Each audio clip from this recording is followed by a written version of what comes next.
Mən kimin mövlasıyamsa, yəni mən kimin dostuyamsa, Əli də onun dostudur deyib, onu əlini tutur və qaldıraraq mən kimin dostuyamsa, bu da onun dostudur deyir. Yəni ki, bu söz-söhbətə hələ haqqındakı şikayətlərə artıq son qoyun, kəsin mənasında, məalında bir çıxış edir. Buradan hansı ağıl sahibi bir vəsiyyət mənası çıxarıb, düzü anlaşılmır. Peyğəmbər bu vəsiyyət eləmək istəsəydi vəda xütbəsində təqribən bəzi rəvayətlərə görə 40, bəzi rəvayətlərə görə 40 ilə 100 min arasındakı adama xitab eləmişdi. Buradakı 100 min nəfərin arasında deyərdi ki, mən Əli ibn Əbu Talibi özümün vərəsəm olaraq təyin edirəm. Və sözdən də ərəb dilində çox zəngin bir dildir ərəb dili. Məvla deməzdi, dostum deməzdi, varisim deyərdi. Yəni açıq şəkildə bunu ifadə ima eləməzdi, yəni eyham vurmazdı. Birbaşa kəlmə ilə ifadə eləyərdi. Vəhiy katibləri vardı, Peyğəmbərin ətrafında nə qədər katib vardı, onlardan bir də elə Əli ibn Əbu Talib idi. Çağırardı yanına, deyərdi, yaz vəsiyyətimdir, səni özümdən sonra təyin eləyirəm deyə altına da möhrün qoyardı.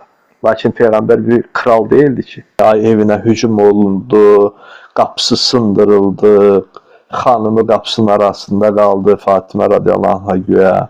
Sonra boğazına əmmaməsini doğrayıb sürüdülər filan.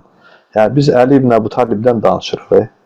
Yəni, bunlar nə zənn eləyirlər, yəni bu hansı ağılla belə rivayətlər uydurub danışırlar. Əslində bu birbaşa Əli ibn Əbu Talibi ucaltmaq əvəzinə onu hörmətdən salmağa xidmət edir. Yəni bu insanlara sual verəndə ki, sizin evinizdə qapı döyüləndə qapıya kimi göndərdilər? Yəni evdəki qadınları göndərsiniz, deyirlər yox. Necə ola bilər ki, yəni əlinin qapısı döyülsün, əli ora həyat yoldaşını göndər, zövcəsini göndərsin, özü çıxmasın. Üstəlik bu boyda həngamə baş verir qapıda, evdə. Özü hələ də ortaya çıxıb demir ki, siz mənim bu həyat yoldaşımdan nə istəyirsiniz demir, yəni evdə gizlənir. Yəni belə bir şeyi Əli ibn Əbu Talibin, ya biz necə araşdırmaq olar? Ya, bu şəxsin adı Əlidir, ləqəbi Əsədullah, Allahın aslanı, ləqəbi Heydər, yəni erkək aslan, şir və belə bir döyüşlərdə cəngavərliyi ilə, qolunun zoru ilə, cəngavərliyi ilə, şücaəti ilə bu ləqəbləri qaçandı. Elə-belə verməyiblər ona o ləqəbləri. Yəni, belə bir adamın qapısını gedib sındırıb həyat yoldaşının qapının arasında qoymaq olar. Yəni, çıxıb deyir ki, Muaviyə hakimiyyəti öz oğlunu ötürməklə ümməti şiə və sünni olaraq iki yerə böldü. Muaviyyənin dövründə bölünməyib bu. Əbu Bəkirin verdiyi qərar nəticəsində 6 ay gec biət elədiyi üçün olub bu. Əgər məntiq budursa, demək ki, Əbu Bəkirin qərarı nəticəsində meydana çıxıb da bu. Əslində Muaviyyə ilə başlayıb Əbu Bəkirə qədər aparılan bir təbii ki, Muaviyyə səhabəyə açılan bir qapıdır. Muaviyyə səhabəyə açılan bir qapıdır. Bu hər zaman belə olub yəni. Muaviyyə haqqında irəli geri, nalayiq ifadələri işlətməyə başladılarmı, bu bütün səhabələrə əhatə eləyər. Bunu eləyən adamlar daha sonra dayanmazlar. Əbu Bəkirə qədər gedərlər. Hətta bəlkə Peyğəmbərə də dil uzatarlar. Yəni. 657-ci ilin yayında, iyun aylarında Siffeyn adlanan yerdə, Şam ərazisində, Suriya ərazisində Siffeyn adlanan yerdə üz-üzə gəlirlər. Və burada 110 gün davam edən Siffeyn döyüşü baş verir. Siffeyn döyüşü biz adətən İslam tarixində belə vərdiş olmuşuq ki, ən çətin döyüşlər belə bir neçə gün davam edir və ya da bir gün davam edir, bir neçə gün davam edir. Lakin Siffeyn döyüşü o qədər ağır və çətin bir döyüş idi ki, 110 gün fasilələrlə 80-dən çox hərbi toqquşma, silahlı toqquşmanın baş verdiyi bir döyüşdür. Və 110 gün davam etmiş bir döyüşdür Siffeyn döyüşü. Baxmayaraq ki, Əli ibn Əbu Talibin ordusu Muaviyyənin ordusundan say baxımından 2 dəfə daha üstün idi. Bu üstünlüyə baxmayaraq, həmin bu 110 gün ərzində İraq ordusu, xəlifənin ordusu, Şam ordusu üzərində heç bir ciddi belə deyək, uğur qazana bilmədi. Bu tarixdən sonra artıq müsəlmanlar Muaviyyəyə biət edirlər və Muaviyyə artıq parçalanmış xilafəti yenidən birləşdirərək bütün xilafətin tək xəlifəsi olur və onu da qeyd edeyim ki, Muaviyyə ibn Əbu Süfyan əlində fürsət, imkan, güc olduğu halda həqiqətən də heç kimdən qisas almamışdı. Halbuki istəsəydi eləyə bilərdi. Heç kimdən qisas almadı, heç kimə toxunmadı. Hucur ibn Udeydən başqa, o da artıq həddini aşıb qiyam qaldırmaq həzmində olduğu üçün edam olmuşdu. Onun xaricində Əli ibn Əbu Talibin yaxın adamları, ona sadiq olan, ona kömək eləyən şəxslərin heç birindən, nə də Osmanlı qatillərindən belə deyək də, araşdırıb, tapıb bir-bir onları təsbit edib, qisas almamışdı Muaviyyə.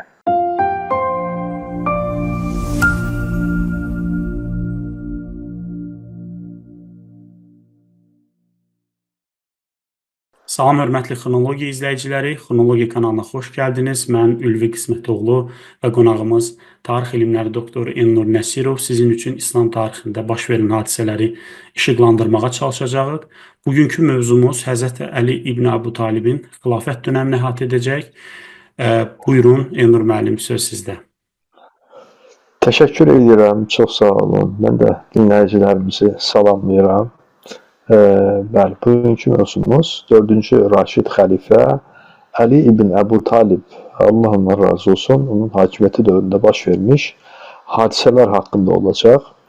Əvvəla biz hər şeydən əvvəl mənə elə gəlir ki, Həzrət Əlinin həyatı haqqında qısa bir məlumat versək, dinləyicilərimizə, tamaşaçılarımıza yerinə düşəcək. Əli ibn Əbu Talib radiyallahu anh, Allah ondan razı olsun, miladi tarixlə təqribən 599 və ya 600-cü illərdə, yuvarlaq götürsək 600-cü ildə dünyaya gəlmişdi və bisətdə, yəni artıq ilk vəhyin Peyğəmbər sallallahu aleyhi və səlləm edildiyi vaxt Əli ibn Əbu Talib təqribən 10-11 yaşlarında bir uşaq idi. Atası Əbu Talib Peyğəmbərimizin sallallahu aleyhi və səlləm əmisi idi, məlum olduğu kimi. Lakin həmin illərdə Məkkədə baş verən şiddətli qıtlıq səbəbindən onun da Əbu Talibin ailəsi də xeyli geniş olduğu üçün, övladları çox olduğu üçün, övladlarına baxmaqda biraz onların yaşasını təmin eləməkdə biraz sıxıntı çəkdiyi üçün övladlarından bəzilərini yaxın əqrabaları öz himayəsinə götürürlər və Əli ibn Əbu Talib də 5 yaşında ikən Peyğəmbər sallallahu aleyhi və səlləm tərəfindən himayəsinə götürülür və bu yaşından sonra artıq, yəni 5 yaşından etibarən Peyğəmbərin evində, belə deyək, onun öz övladı kimi onun tərbiyəsində və himayəsində yetişməyə başlayır və bu səbəbdən də İslam və İslam dinindən, tövhid əqidəsindən ilk ayələrin nazil olan ilk ayələrdən, ilk xəbərdar olan şəxslərdən biri uşaq yaşlarında olsa da Əli ibn Əbu Talib olmuşdur. Bu səbəbdən də bəzi tarixçilər onu iman edən ilk uşaq olduğunu söyləyirlər. Çünki ilk iman edən şəxs bir qadın idi. Xədicə anamız, Allah ondan razı olsun, Peyğəmbərin xanımı. Daha sonra Əbu Bəkir yaxın dostu və ondan sonra da Əli İslam dinini qəbul etmişdirlər. Bundan sonraki tarixlərdə, yəni Məkkə dövründə, İslamın Məkkə dövründə Əli ibn Əbu Talib uşaq və ya yeniyetmə yaşlarındaydı, gənc yaşlarındaydı. Hicrət vaxtı isə artıq o yetişkin bir gənc idi. Yəni 622-ci ildə baş verən hicrət hadisəsində Əli ibn Əbu Talib 21-22 yaşlarında bir gənc idi. Hicrətdən 2 il sonra Mədinədə ikən 624-cü ildə Peyğəmbər sallallahu aleyhi və səlləm onu öz qızı Fatimə anamız radiyallahu anh ilə evləndirmişdi. Həzrəti Fatimə radiyallahu anh'a da təqribən həmyaş saylardılar, amma biraz Əli ibn Əbu Talibdən kiçik idi. Çünki bunu da biz hardan bilirik? Peyğəmbərə ilk vəhiylər gəlib o Məkkə dövründə o Məkkə müşriklərinin hücumlarına məruz qalarkən Həzrəti Fatimənin kiçik bir qız uşağı olduğunu görürük biz hədislərdən, tarixi rəvayətlərdən və hədis rəvayətlərindən aldığımız məlumatlardan. Hətta Kəbənin həyətində Peyğəmbər namaz qılarkən onun üzərinə atılan o dəvə içalatını da o atasının üzərindən götürür və o müşriklərə də o sərt bir şəkildə, acıqlı bir şəkildə atasına qarşı belə rəftarı. Bu artıq belə bir məlum olur ki, ağlı kəsəcək qədər bir yaşda uşaq idi. Bu da onu göstərir ki, hicrət vaxtı Fatimə anamız hardasa 15-16 yaşlarında gənc bir qız idi və 2 il sonra da, yəni 17-18 yaşlarında da Əli ibn Əbu Taliblə evlənmişdi. Həzrəti Əli Fatimə anamızla evli olduğu illərdə başqa bir qadınla evliliyi olmamışdı və bu evlilikdən də, bu nikahdan da onların 5 övladı dünyaya gəlmişdi. Bunlar Həsən və Hüseyin, Allah onlardan razı olsun, oğlan uşaqları idi və bir də Muhsin və ya Mühəssin adlandırılan ölü olaraq dünyaya gəlmiş bir oğlan uşağından bəhs edir tarixi qaynaqlar və bir də qızları var idi, Zeynəb və Ümmü Külsüm. Əgər Muhsini nəzərə almasaq, bu nikahdan onların 2 oğlan və 2 qız olmaqla 4 övladı dünyaya gəlmişdi.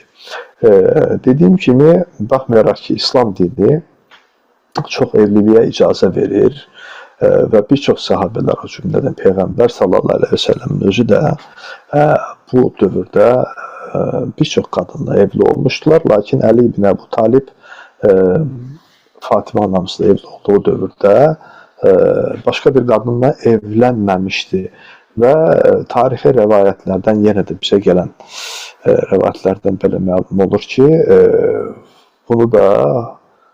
buna da qəti surətdə qarşı olmuşdu Fatimə radiyallahu anha. Çünki belə bir evliliyə təşəbbüs eləmişdi əslində Əli ibn Əbu Talib və bu səbəbdən evdə bir münaqişə də yaşanmışdı hətta və bu səbəbdən hətta Əli ibn Əbu Talibin bir müddət evi tərk etdiyini, daha sonra Peyğəmbər sallallahu əleyhi və səlləmin gedib onu axtarıb tapdığını, bir də quru torpağın üstündə yatdığını, qalx ayağa Əbu Turab, yəni torpağın atası, yəni üstü başı torpağa batdığı üçün bu deyə xitab eləmişdi və məşhur bir söz var, məlum güruh bunu tez-tez istifadə edir ki, Peyğəmbər deyir, Fatiməni incitən məni incitmişdir, məni incitən isə Allahı incitmiş olar deyir. Burada o incitən Əli ibn Əbu Talib idi. Əbu Bəkir deyildi. Yəni. Bu dediyim hadisə səbəbindən baş vermişdi bu. Çünki Əli ibn Əbu Talib başqa bir qadınla evlənmək istəyəndə Fatimə radiyallahu anh'a bundan qəti surətdə etiraz edərək atasına şikayət eləmişdi və buna görə də Peyğəmbər də bu şəkildə ifadə eləmişdi ki, Fatiməni incitən məni incitmiş olar deyə. Yəni burada o incitmə kəlməsi həmin hədisdə o incitmə feili Fədək bağları səbəbilə Əbu Bəkirə aid deyildi. Bu şəkildə əks etdirməyə çalışdılar, amma deyildi. Əli ibn Əbu Talibə aid idi. Beləcə, Fatimə anamız, Allah ondan razı olsun, Peyğəmbər sallallahu aleyhi ve sellem vəfatından 77 gün, bəzi tarixi rəvayətlərdə 77 gün göstərilir. Təqribən 2 ay, yarım 3 ay sonra o da dünyasını dəyişmişdi. Yəni, Peyğəmbər həyatda ikən vəfatından əvvəl onun həyatda qalan yeganə övladı idi. Çünki oğlan uşaqları kiçik yaşlı ikən vəfat etmişdilər. Digər qız uşağı, 3 qız uşağı da hicrətdən əvvəl və hicrətdən sonra vəfat etmişdilər. Fatimə radiyallahu anh'ın vəfatından sonra isə biz Əli ibn Əbu Talibin təqribən yox dəqiq 8 qadınla ayrı-ayrı vaxtlarda evliliyi olduğunu görürük və bu evliliklərdən də 14'ü oğlan, 13'ü qız olmaqla 27 övladı dünyaya gəlmişdi. Bunların arasında adı Əbu Bəkir əl-Əkbər və Əbu Bəkir əl-Əsqər, yəni böyük Əbu Bəkir və kiçik Əbu Bəkir olan Ömər əl-Əkbər və Ömər əl-Əsqər, böyük Ömər və kiçik Ömər, Osman əl-Əkbər və Osman əl-Əsqər olan oğulları da vardı ki, bunlardan bu 14 oğlundan 5'i öz böyük qardaşları Hüseynlə birlikdə Kərbəlada şəhid olmuşlar. Kimlərdir bunlar? Böyük Əbu Bəkir, Böyük Osman, Cəfər, Abdullah və Ubeydulllah. Bunlar Kərbəlada şəhid olmuşdular öz qardaşları ilə birlikdə. Əli ibn Əbu Talib Peyğəmbərin iştirak elədiyi, demək olar ki, bütün savaşlarda, bütün müharibələrdə iştirak eləmişdi. Bədirdə iştirak eləmişdi, Uhudda iştirak eləmişdi. Xəndək döyüşündə aktiv bir şəkildə iştirak eləmişdi. Xeybərin fəthində böyük yararlılıq, belə deyə, qəhrəmanlıq, şücaət göstərmişdi.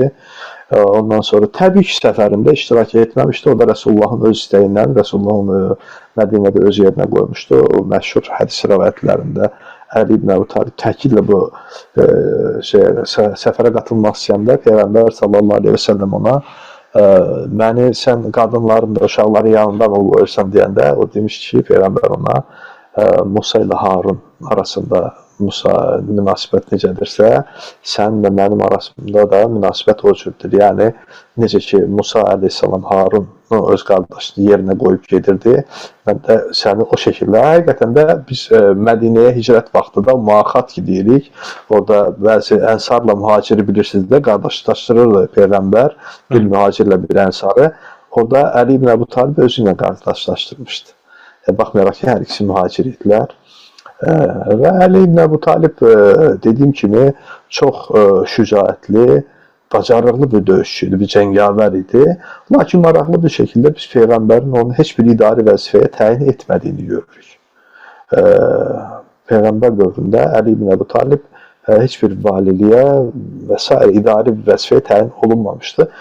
Bir dəfə biz deməli Yəmənə göndərilir, bəlli bir qrupun başında bir qrup şəxsin rəhbəri, lider olaraq Yəmənə göndərilir, zəkat mallarını toplamaq üçün və onda da orada bir aralarında o rəhbəri olduğu qrupla arasında bir problem meydana gəlir, bir gərginlik meydana gəlir və bu gərginlik də daha sonra məlum olduğu kimi Qadir-i-Xum hadisəsi ilə nəticələnir. Biz bu haqda danışmışıq.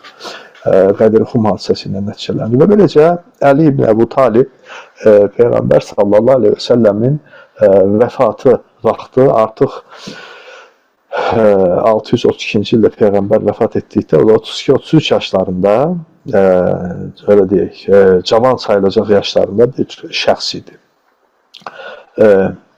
Məlum olduğu kimi, biz bunu əvvəlki dərslərimizdə, söhbətlərimizdə daha doğrusu, bu haqda danışmışdıq, xatırlayırsınızsa, demişdik ki, Peyğəmbər vəfat etməmişdən əvvəl Qırtas hadisəsi, məşhur Qırtas hadisəsi var. Biz bu haqda danışmışıq Qırtas hadisəsi haqqında. Peyğəmbər vəfatından əvvəl Əbu Bəkir öz yerinə namaz qılmasına təyin eləmişdi. Abbas ibn Abdülmüttəlib Peyğəmbərin əmisi Əli ibn Əbu Talibə yaxınlaşaraq bir sabah Peyğəmbərin bir cəmaat daha doğrusu yaxınlaşır. Orada da Abbas da var idi.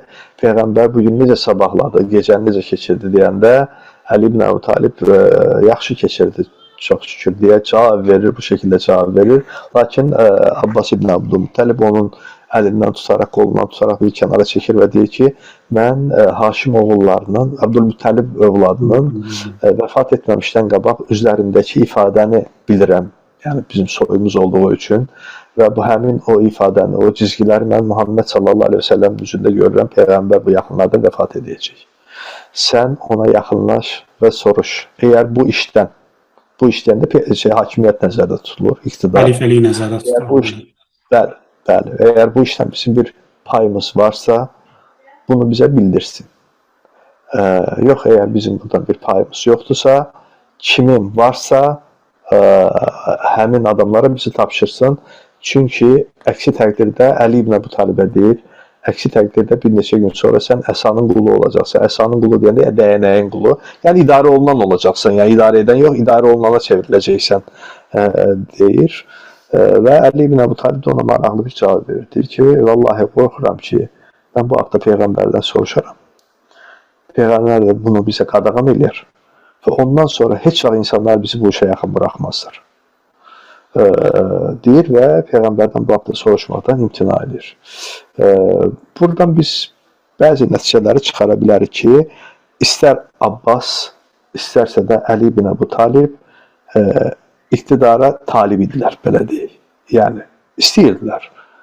Və bu istəkləri də nə ilə bağlı idi?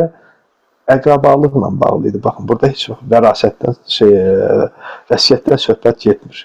Yəni, Peyğəmbərə yaxın olduğumuz üçün bu işdə bizim də haqqımız var. Bizim də birazdan mən Buxari və Müslimdə gələn Fəthül Baridə, İbn Həcər Əl-Əsqalaninin Fəthül Barisində gələn hədis rəvayətlərində deyəcək, vaxtda da danışacaq. Buradan da biz görəcəyik ki, bəzi şəxslərin ifadə etməyə çalışıb, Bəni Səidə sakvasında Əbu Bəkirin hakimiyyətə gəlməsini biz bu haqda danışmışdıq. Əbu Bəkir necə xəlifə seçilibsə, Allah ondan razı olsun.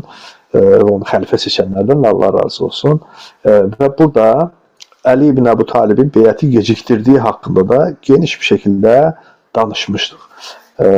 Və həqiqətən də Əbu Bəkirin biz xəlifə seçilməsindən sonra Peyğəmbərin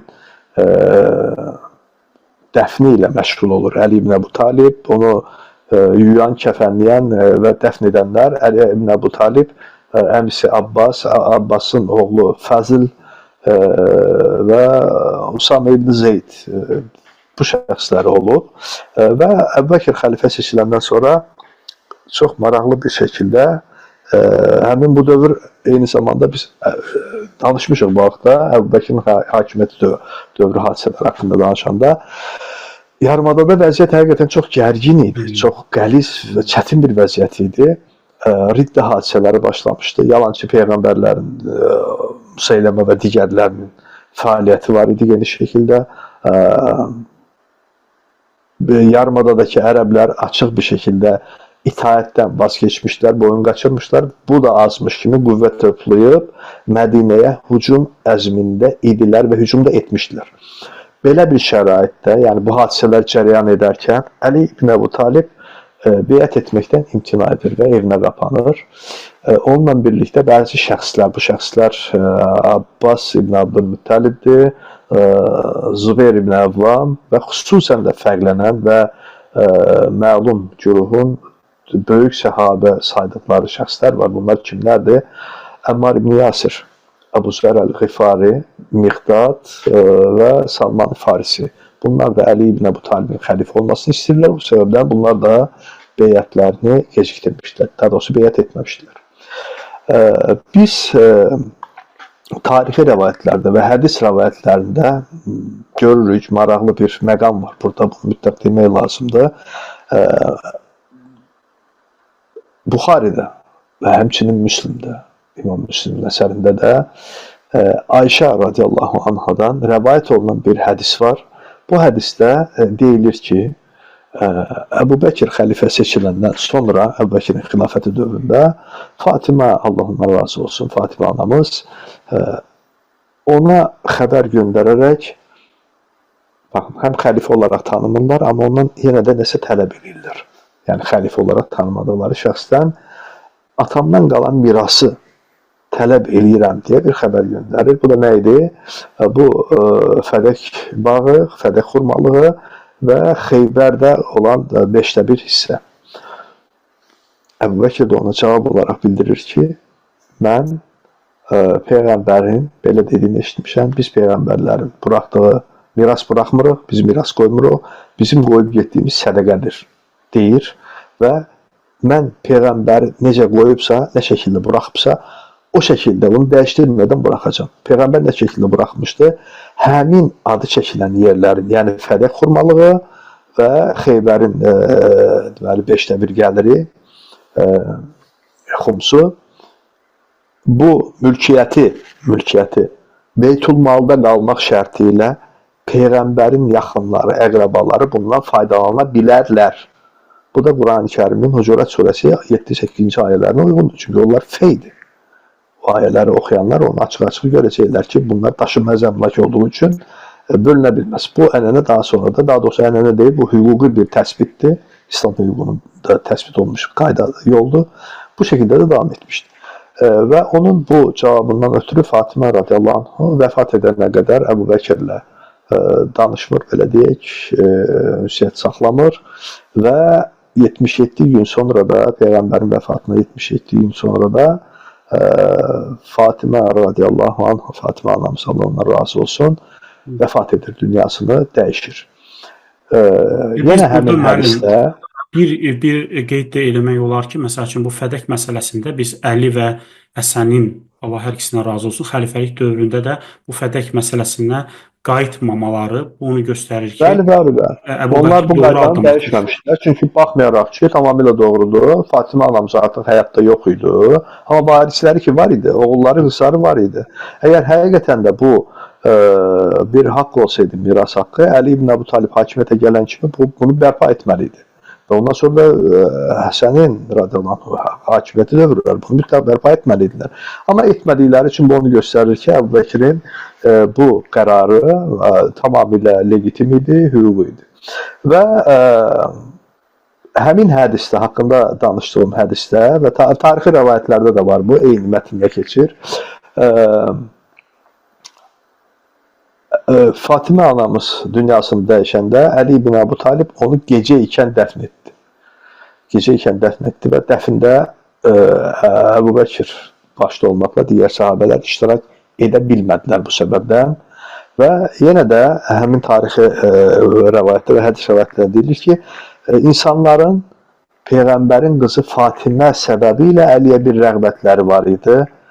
Fatimənin vəfatından sonra insanların ona rəğbəti azaldı və onun ətrafından dağılışdılar.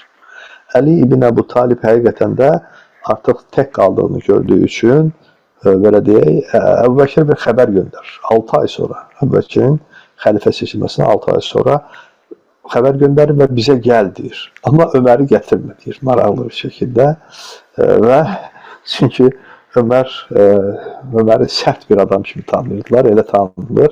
Əslində sərt deyil də, yəni adamcağız sözün düzün deyirmişəm, amma sərt bir şəkildə deyirmiş sözün düzün. Bu cür insanlar da bilirsiniz də heç vaxt xoşlanmırlar cəmiyyət. Və Əbu Bəkir bunu Ömərə deyəndə Ömər deyir ki, getmə. Mənə neynəyəcəklər deyir və gedir, tək gedir. Evinə gedir Əli ibn Əbu Talibin, Əbu Bəkir. Və Əli onu görəndə şəhadət gətirir. Əşhədü ən la ilahə illallah və əşhədü ənə Muhammedən əbduhu və rasuluhu deyir və daha sonra sözünə davam edir. Deyir ki, sənin bütün üstünlüklərinə baxmayaraq ki, mən sənin fəzilətli və üstünlüklərini etiraf eləyirəm. Lakin buna baxmayaraq sən bu işdə önə keçdin. Yəni xəlifəlik işində önə keçdin deyir. Mənim görüşümə görə deyir, Əli ibn Əbu Talib deyir, mənim fikrimə görə, mənim görüşümə görə Peyğəmbərə olan yaxınlığımızdan ötürü mənim bu işdə bir haqqım var idi. Yəni xəlifəlik işində mənim də haqqım var idi. Səbəb nədir? Səbəb Peyğəmbərə olan yaxınlığımdan ötürü deyir və daha sonra bu uzun bir hədisdir və daha sonra belə razılaşırlar ki, məsciddə elan olunacaq ki, Əli ibn Əbu Talib beyət eləyir və həqiqətən də səhərsi gün Məscid Nəbəvidə minbərə çıxır. Əbu Bəkir radiyallahu anh orada Əli ibn Əbu Taliblə öz aralarındakı incikliyin aradan qalxdığını, Əli ibn Əbu Talibin beyət niyyətində olduğunu deyir və orada da məsciddə də Əli ibn Əbu Talib Əbu Bəkirə beyət eləyir və bütün insanlar da, orada olan insanlar da bu hadisədən məmnun qalırlar. Və beləcə biz Əbu Bəkirə beyət etmiş olduğunu görürük. Əli ibn Əbu Talibin öz hissəyi ilə bəzi məlum güruhun dediyi kimi evinə hücum olundu, qapısı sındırıldı, xanımı qapısının arasında qaldı Fatimə radiyallahu anh'a güya. Sonra boğazına əmmaməsini doldurub sürüdülər filan. Yəni biz Əli ibn Əbu Talibdən danışırıq. Yəni bunlar nə zənn eləyirlər? Yəni bu hansı ağılla belə rivayətlər uydurub danışırlar? Əslində bu birbaşa Əli ibn Əbu Talibi ucaltmaq əvəzinə onu hörmətdən salmaq istəyir. Yəni bu insanlara sual verəndə ki, sizin evinizdə qapı döyüləndə qapıya kimi yəni evdəki qadınları göndərsiniz, deyirlər yox. Necə ola bilər ki, yəni əlinin qapısı döyülsün, əli ora həyat yoldaşını göndər, zövcəsini göndərsin, özü çıxmasın. Üstəlik bu boyda həngamə baş verir qapıda, evdə. Özü hələ də ortaya çıxıb demir ki, siz mənim bu həyat yoldaşımdan nə istəyirsiniz demir, yəni evdə gizlənir. Yəni belə bir şeyi Əli ibn Əbu Talibin, ya biz necə yaraşdırmaq olar? Bu şəxsin adı Əlidir, ləqəbi Əsədullah, Allahın aslanı, ləqəbi Heydər, yəni erkək aslan, şir və belə bir döyüşlərdə cəngavərliyi ilə, qolunun zoru ilə, cəngavərliyi ilə, şücaəti ilə bu ləqəbləri qaçandı. Elə-belə verməyiblər ona o ləqəbləri. Yəni belə bir adamın qapısını gedib sındırıb həyat yoldaşının qapının arasında qoymaq olar. Yəni bu necə? Bu bir tərəfə, məsələ burasındadır ki, bu hadisə, fərz eləyək ki, belə bir hadisə baş verdi. Bunu eləyən də kimdir ki, Ömər ibn Xəttabdır, hülümməli. Və üzərindən bir müddət keçir, haradasa bir 4-5 il keçir bu hadisənin üzərindən. Bu hadisəni güya törətmiş olan Ömər ibn Xəttab Əlinin evinə elçi gəlir ki, mən sənin qızımla evlənmək istəyirəm. Yəni, normalda cavab belə olmalıydı ki, sən nə üzrə bura gəlmişsən? Yox, yəni bu qədər hadisədən sonra. Amma nə edir Əli ibn Əbu Talib? Belə demir, öz qızını Ömərə ərə verir, evləndirir və bu nikahdan da onların bir qız, bir oğlan, Zeyd adlı bir oğlu dünyaya gəlir. Bunu onların öz kitabları... Həzrəti Ömərin xəlifəlik dövründə Həzrəti Ömərin əhl-i beyti olan yardımları, xüsusən pul ayırması Bəli, məsələsi əlbəttə ki, bəli, müntəzəm olaraq bəli. bütün bu hadisələri təksib eləyir. Və əlbəttə ki, təksib eləyir və bu hadisə də onu göstərir ki, aralarındakı qohumluq əlaqəsi onu göstərir ki, burada əks elətdirilməyə çalışılan bir düşmənçilik abu-havası yox idi. Biz bunu təkcə bu deyil, əlbəttə ki, bax dediyiniz kimi Əhl-i Beytə, yəni Əli ibn Əbu Talibin övladlarına verilən illik maaşlar, atiyyələr də onu göstərir ki, böyük rəqəmlərdir Ömər ibn Xəttabın dövründə. Kifayət qədər böyük rəqəmlərdir. Zəngin bir həyat sürür. Həsən, Hüseyin və digərlər, Allah onlardan razı olsun ki, onların haqqıydı da çünki Bir də xüsusi bir haşiyə eləyək. Biz məsəl üçün Əhl-i Beyt dedikdə sadəcə müəyyən bir qrupu nəzərdə tutmuruq. Burada Allah Rəsulunun bütün zövcələrini və onların öncəliklə zövcələr. Çünki Qurani-Kərim Əhl-i Beyt deyəndə Peyğəmbərin zövcələrinə xitab şəkildə xitab edirik. Əsas surəsi 30-cu ayə, bəli, xanımlara xitab edir. Bəli. Və Ömər ibn Xəttabın dövründə də Əli ibn Əbu Talibin heç bir idari vəzifəyə təyin olunmadığını görürük. Sadəcə Ömər ibn Xəttab Qüdsə gedəndə, Qüdsün fəthi ilə əlaqəli orada müqavilə imzalamalı idi. Onda vəkil olaraq idari vəzifəyə öz yerinə Əli ibn Əbu Talibi qoyub gedir Mədinədə. Və Əli ibn Əbu Talibin biz əgər tarixi mənbələrdə, məsələn, Əhməd ibn Həmbəlin Sünəni, Müsnədi olsun, ondan sonra İmam Zəhəbinin tarixi olsun, Dariminin Sünəni olsun, burada verilən məlumatlardan Əli ibn Əbu Talibin Ömər ibn Xəttabın dövründə kifayət qədər artıq zəngin bir insan olduğunu görürük. Halbuki Məkkədə acından mədəsinə daş bağlayan, yəni kasıbçılıqdan və atası çox fəqir olduğu üçün Peyğəmbərə himayəyə verilən bir şəxs idi. Amma Ömər ibn Xəttabın dövründə belə rəvayət olunur ki, mallarının sədəqəsi və zəkatı 40.000 dinar, yəni 40.000 qızıl pula çatmışdı. Yəni əgər malın sədəqəsi 40.000-dirsə, bu deməkdir ki, mal varlığı, yəni zənginliyi bundan çox daha geniş idi və bu onun payına düşən qənimət malları olsun və digər ətiyyalar olsun, xəzinədən aldığı maaşlar olsun və s. Beləcə biz Və burada müəllim qısa bir xatırlatma da eləyək ki, bəziləri iddia edirlər ki, Həzrəti Osmanın zənginliyi və müəyyən səhabələr var ki, razılaşmadıqları səhabələri zənginliklə ittiham edirlər. Halbuki onlar cahiliyyə dövründən də zəngin idilər və seçilən, cəmiyyətində seçilən insanlar idilər. Onlar adətən ixtilafların bu zənginliklə əlaqəli olduğunu və xəlifəliyi və yaxud da İslamı bir ticarət mənbəyi olaraq gördüklərini iddia edirlər, gözdən salmaqdan ötürü. Təbii biz bunların heç birilə razılaşmırıq. Amma biz görürük ki, əksinə həmin bu tərəf, bu yəni təəssübkeş qrup eyni halı məsələn Əli ibn Əbu Talibə tətbiq eləmirlər. Əli ibn Talib biz bildiyimiz kimi İslamdan öncə ailəsi zəngin bir ailə deyildi. Amma İslamla bərabər zənginləşən, sizin də qeyd elədiyiniz kimi, zəkat miqdarı o qədər çox idi ki, yəni dövrünün ən zəngin insanlarından biri idi. Bəli, çox təəssüflər olsun. Burada bəzən qəsdən, bəzən məsələn o haqqında danışdığımız məlum güruh qəsdən bunu bu şəkildə əks elətdirməyə çalışır.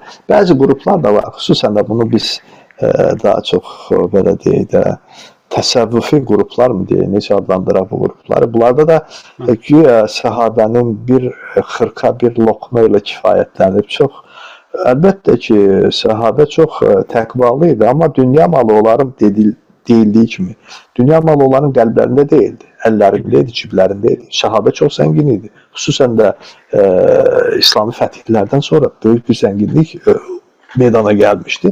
Və sahabələr də buradan əlbəttə ki, zəhmətləri ilə təbii ki, qanuni yolla zənginləşmişdilər və burada da heç bir problem də görülmür. Beləcə biz Ömər ibn Xəttabın dövründə də danışdıq. Əli ibn Əbu Talib haqqında və Osmanın seçilməsi Müəllim, bir də məsələsində. burada Həzrəti Ömərin dönəmində bir hadisə baş verir. İmam Müslimin kitabında da bu nəql olunur. Hansı ki, Həzrət Abbas ilə Həzrət Əlinin arasında olan mübahisə Çox gözəl xatırlatdınız. Bəli, mən onu az qala unutmuşsunuz. Çox təşəkkür edirəm xatırlatdığınız üçün. Mən hətta həmin İmam Müslimin həmin hədisini istəyirəm ki, olduğu kimi oxuyum. Bəli, buyurun. Hərfi ilə oxuyum. Çünki niyə görə oxuyum? Orada çox mühüm məqamlar var. Əvvəla birincisi o haqqında danışdığımız o məlum güruh ki var, hansı ki hər şeyi qara rəngdə göstərməyə çalışır. Onlar oradan bir cümləni götürüblər maqqaşla və deyirlər, baxın, Əli ibn Əbu Talib, sən demə Əbubəkirdən Ömər haqqında bu cür düşünürmüş. Amma sonra biz görürük ki, əmisi Abbas da Əli haqqında o cür düşünür. Və burada da nə ortaya çıxır? Əslində mübahisələrin qaynağı, yəni kökü, səbəbi ortaya çıxır. İcazənizlə mən həmin İmam Müslimin əsərindən həmin hədisi eynilə olduğu kimi oxumaq istəyirəm. Deməli, Malik ibn Avs'dən rəvayət olunur. Hədis deyir ki, Ömər ibn Xəttab xəbər göndərib məni çağırtdı. Mən də gündüz vaxtı onun yanına getdim. Evində idi, bir sədir, yəni bir divan kimi bir şey, hündür bir şeyin üstündə oturmuşdu və dəridən olan bir yastığa da dirsəklənmişdi. Məni görəndə dedi ki, ey Malik, səni öz qövmünün, yəni qohumlarının, əqrabanın, qəbilənin yanına göndərmək istəyirəm, onlara köməyin dəysin deyə. Çünki onlardan bir qrup mənim yanıma gəldilər və məndən bəzi şeylər istədilər onlara yardım üçün. Mən də o malları onlara ayırdım Beytülmaldan. Sən onlara daha yaxınsan və ged onların arasında bunu böl, təqsim et deyəndə Malik ibn Avs da bu işi bir başqasına həvalə edin deyə xahiş edir. Çünki narazılıq ola bilər filan və s. bölgüdə. Lakin Ömər ibn Xəttab təkid elədi. Dedi ki, xeyr, bu işi sən görəcəksən deyir və bu vaxt deyir, mən oradayken, bunu Malik ibn Avs rivayət edir, Ömərin köməkçisi olan Yəlfa gəldi və dedi ki, ey möminlərin əmiri, Osman, Abdurrahman ibn Avf, Zübeyir və Sa'd ibn Əbu Vaqqas içəri girmək üçün izin istəyirlər. İcazə verilmi?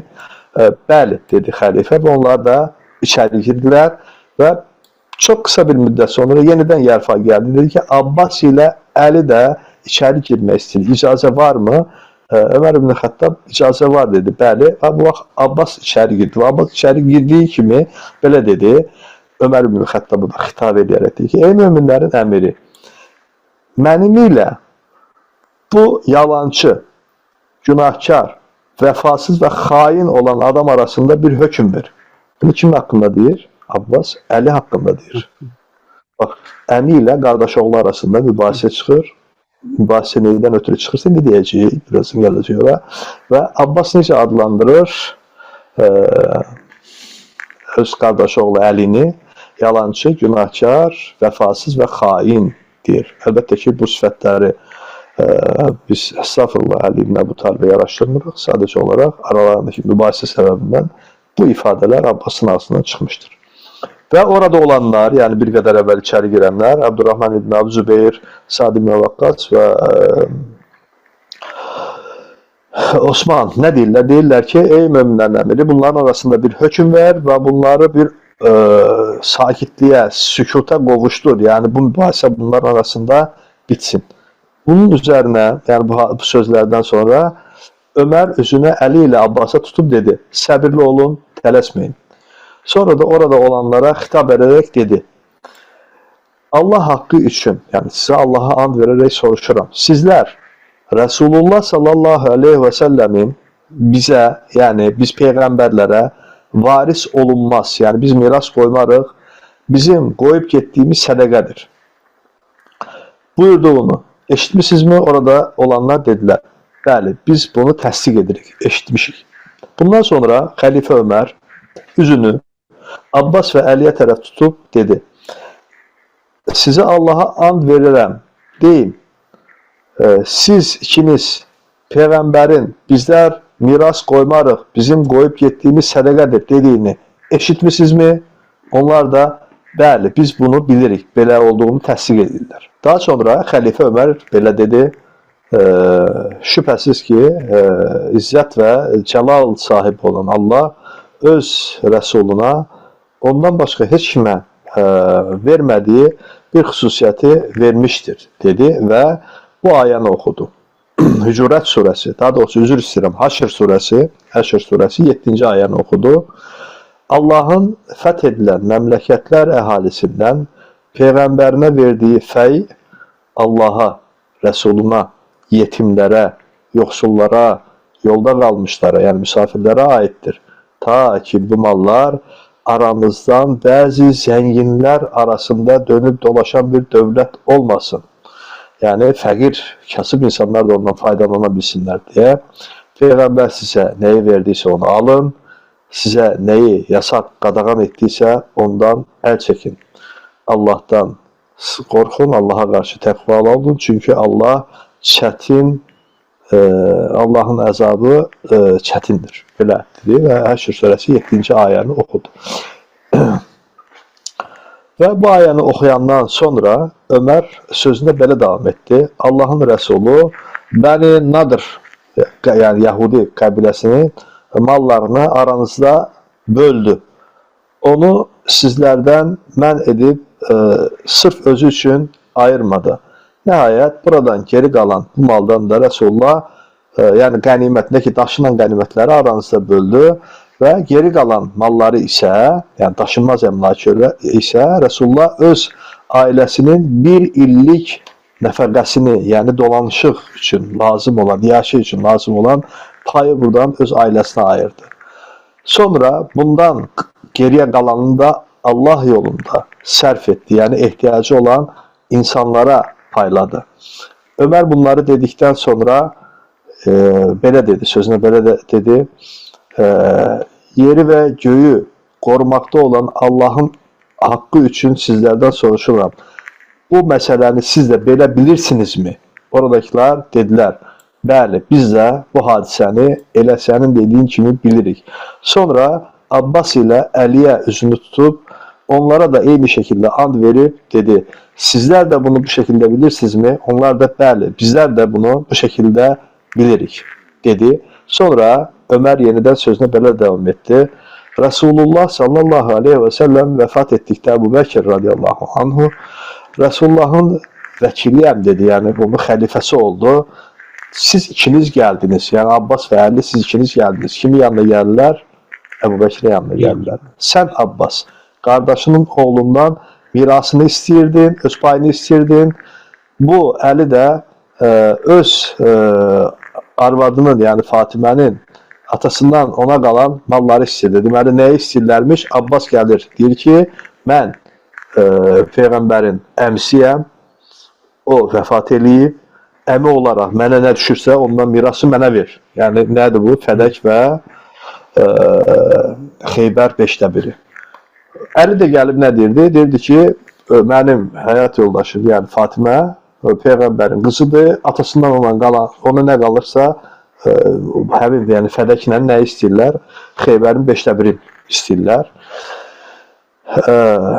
Peyğəmbər, Əbu Bəkir də sizə belə cavab verdi. Dedi ki, biz Peyğəmbərlər miras qoymarıq deyib Peyğəmbər, bizim buraxdığımız sədəqədir. Bunu sizə dedi. Siz ikiniz Əbu Bəkir haqqında, onun yalancı, günahkar, vəfasız və xain olaraq gördünüz deyir, bu əməlindən ötürü onu. Halbuki Allah Əbu Bəkirin mühaqqaq ki, sadiq, sözündə sabit duran, vəfalı, dürüst və haqqa tabi olan bir kimsə olduğunu bilir. Sonra Əbu Bəkir vəfat etdi. Bu səfər də Resulullahın və Əbu Bəkirin yerinə mən keçdim. Yəni, mən xəlifə oldum. Yəni, Ömər xəlifə oldu. Siz ikiniz məni də yalancı, günahkar, vəfasız və xain olaraq gördünüz. Niyə? Çünki eyni istəyi ondan tələb edirlər. Yəni, fəyi, daşınmaz əmlakı bizim aramızda böl, yəni bizə miras olaraq ver. Mən də deyir, onu sizə aranızda bölmədim, miras olaraq vermədim, mülkiyyət hüququnu sizə vermədim. Sadəcə istifadə hüququnu sizə verdim. lakin siz ikiniz mənim haqqımda da eyni şeyi dediniz. Halbuki Allah mənim dürüst əhdinə vəfa edən, doğru sözlü və haqqa tabi bir şəxs olduğumu bilməkdədir. Bu malların mülkiyyətini indi bu malların mülkiyyətini indi mən üzərimə aldım. Yəni dövlət mülkiyyətindədir. Bunu demək istəyir Ömər ibn Xəttab. Sonra Abbas, sən və Əli mənim yanıma gəldiniz və ikiniz indi bir-birinizi ittiham edirsiniz. İkiniz də istədiyiniz şey eyni şeydir. O da bu malları sizə verməyimdir. Siz o xurmalıqları, yəni o xurma bağlarını bizə təslim deyirsiniz, dediniz. Mən də əgər istəsəniz o xurmalıqların mülkiyyətini deyil, yalnız Rəsullahın zamanında olduğu kimi təsərrüf, yəni istifadə haqqını sizə verə bilərəm. Siz də bu şartlarla o xurmalıqları aldınız. Yəni nə baş verir? Ömər ibn Xəttabın yanına gəlirlər, yenə də eyni tələbləri irəli sürürlər. Ömər ibn Xəttab bu ikisinə nə deyir? Abbas Əliyə deyir ki, mülkiyyət sizə verilməyəcək. Daşınmaz əmlakın mülkiyyəti bu qənimət kimi bölünməz. Bu qalır daşınmaz əmlakın mülkiyyəti Beytülmalda, yəni dövlətin xəzinəsində, dövlət mülkiyyətində siz icarəyə götürüb, əkib, becərib, məhsulundan faydalana bilərsiniz və yaxud da oradan gələn gəlirləri özünüzə götürə bilərsiniz, yəni sədəqə olaraq. Necə ki, Peyğəmbər eləmişdi, belə mülkiyyətin saxlamışdı dövlətdə, amma istifadə haqqını insanlara vermişdi, öz ailəsinə vermişdi. Oradan gələn gəlir. Və mən də deyir, sizin aranızda bunu bu şəkildə istədiniz, razılaşdınız. Mən də bunu sizin aranızda böldüm. Elə deyilmi? Yəni bu şəkildə. Abbas ilə Əli dedilər ki, bəli, belədir. Sonra Ömər yenə davam etdi. Sonra ikiniz aranızda hökm etmək üçün, yəni mən sizin aranızda bir qərar verim, hökm edeyim deyə mənim yanıma gəldiniz. Yəni yenə də öz aranızda razılaşa bilmirsiniz. Bax, burada nə baş verir? Deməli, istifadə haqqını ikisinə verib. Abbas da Əliyə verib. Ömər ibn Xəttab. Fədəh xurmalıqlarını və Xeybərdəki o 5-1 hissəni. Amma bunlar yenə də öz aralarında razılaşa bilmirlər. Təsərrüf istifadə haqqında da razılaşa bilmirlər. Çəkişirlər öz aralarında və bir-birlərini neydə ittiham edirlər, yuxarıda dediyi neydə ittiham edirlərsə. Və yenidən xəlifənin yanına gəlirlər və xəlifə də deyir ki, xeyr, Allaha and olsun ki, mən sizin aranızda qiyamət qopuncaya qədər bu hökmdən başqa heç bir hökm verməyəcəm. Əgər mülkiyyəti Beytülmalda təsərrüfat haqqı isə sizdə qalmaq şərti ilə bu xurmalıqları istifadə edirsinizsə edin. Yox, əgər etmirsinizsə, onda vaz keçin, yəni təsərrüf haqqından da qaytarın, başqasına verək deyir. Hədis bu şəkildədir. Bu rəvayət, tarixi rəvayətdir həm də. Burada biz nəyi görürük? Burada əvvəla biz onu görürük ki, bir neçə nəticə çıxarmaq olar. Bu söz, yəni bir də oxuyaq, nə ilə ittiham edirlər, hansı ifadələr işlədirlər. Yalancı, günahkar, vəfasız və xain. Bu ifadə Abbas tərəfindən Əli haqqında işlədilir. Səbəb nədir? Fədəh xurmalığı və Xeybərdəki bağın gəlirinin bölünə bilinməməsi öz aralarında. Yəni, burada təqsirkar kimdir? Əbu Bəkirdir, yoxsa Ömər? Əlbəttə ki, heç biri. Heç biri. Onlar sadəcə hakim rolunda çıxış edirdilər. Yəni, hakim rolunda çıxış edirlər. Və Haşim oğullarının davası nəyin uğrundadır ancaq? Mal və mülk üzərində. Bəli. Biz bunu hətta Abbasilər dövründə də xatırlayacaq. Əvvəlki dərslərimizdə bunu qeyd eləmişdik, əvvəlki bölümlərdə. Hətta irəlik dəqiqələrdə bunu vurğulayarıq inşallah. Bəli, bəli. Bu həqiqətən də bizim haqqımızı ver deyə daha sonra Əbul Abbas Əs-Səffaha gəlirlər. Abbasilər hakimiyyətə gələndə Əbul Abbas Səffahın yanını Küfədə, çünki o birinci ona beyət hadisəsi orada baş verir. Həzrəti Həsənin nəslindən olan onun nəvəsi Abdullah ibn Həsən ibn Həsən bəlvərə gedir.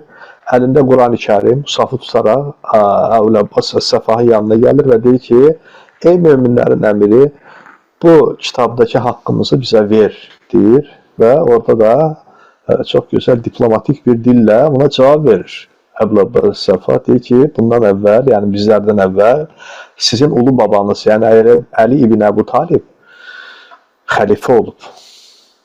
Onun sizə vermədiyi bir şeyi mənim verməyim düzgün olmazdı.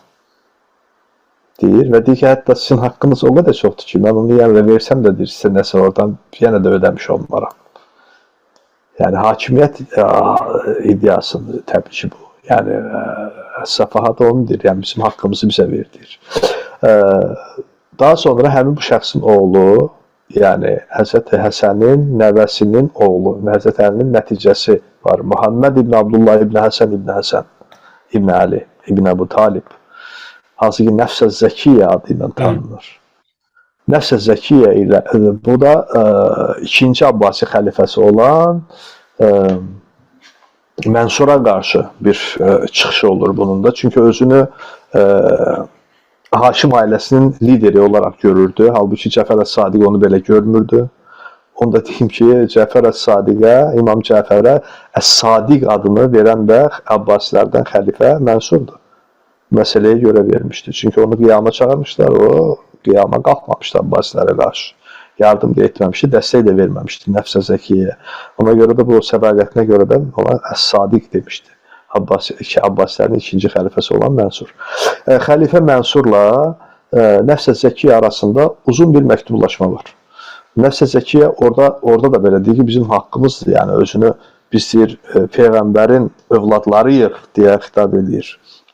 Hətta müəllim, hal-hazırda o həmin məktubun bir qismi İbn Əbdurrabih Əl-Əndəlüsinin İqta Əl-Fərid, orada cild 4 səhifə 12-də qarşımdadır. İstəsəniz o qismi oxuyum mən. Buyurun. Orada tam bənd-bənd çürüdür Əbu Cəfər Əl-Mənsur onun iqtidarda haqq iddiasına. Cavab olaraq isə belə yazır ki, sonra baban Həsən radiyallahu anh xəlifəliyi bez parçası və pul müqabilində Muaviyyəyə satıb Hicaza getdi. Beləcə tərəfdarlarını Muaviyyənin əlinə təslim etdi. Haqsız mal müqabilində işi əhli olmayan adama buraxdı. Əgər həmin vaxta qədər xilafətdə biraz da olsa haqqınız var idisə, onu da həmin vaxt satıb pulunu aldınız. Sonra Əmin Hüseyin, Allah ondan razı olsun, Mərcanənin oğluna qarşı qiyam qaldırdı. Xalq Mərcanənin oğlundan yana oldu. Hüseyni, Allah ondan razı olsun, öldürüb başını ona apardılar. Küfə valisi Ubeydullah ibn Ziyad. Anası Mərcanə adlı bir kəndisi idi, ona görə cariyə idi, ona görə belə adlandırırlar onu. Belə maraqlı bir yazışma olur iki ailə arasında. Mən İslam tarixi 2-ci cilddə həmin məktubu olduğu kimi görəndə dini komitədən həmin qismi çıxartdılar. Dedilər ki, burada təhqir var, təhqir deyil, bu tarix rəvayətdir və mənim sözlərim deyildi, yəni Xəlifə Mənsurun cavabı idi Nəfsə Zəkiyyə. Kitabı oxuyanlar həmin qismin boş buraxıldığını görərlər, yəni mən həmin qismi boş buraxmışam.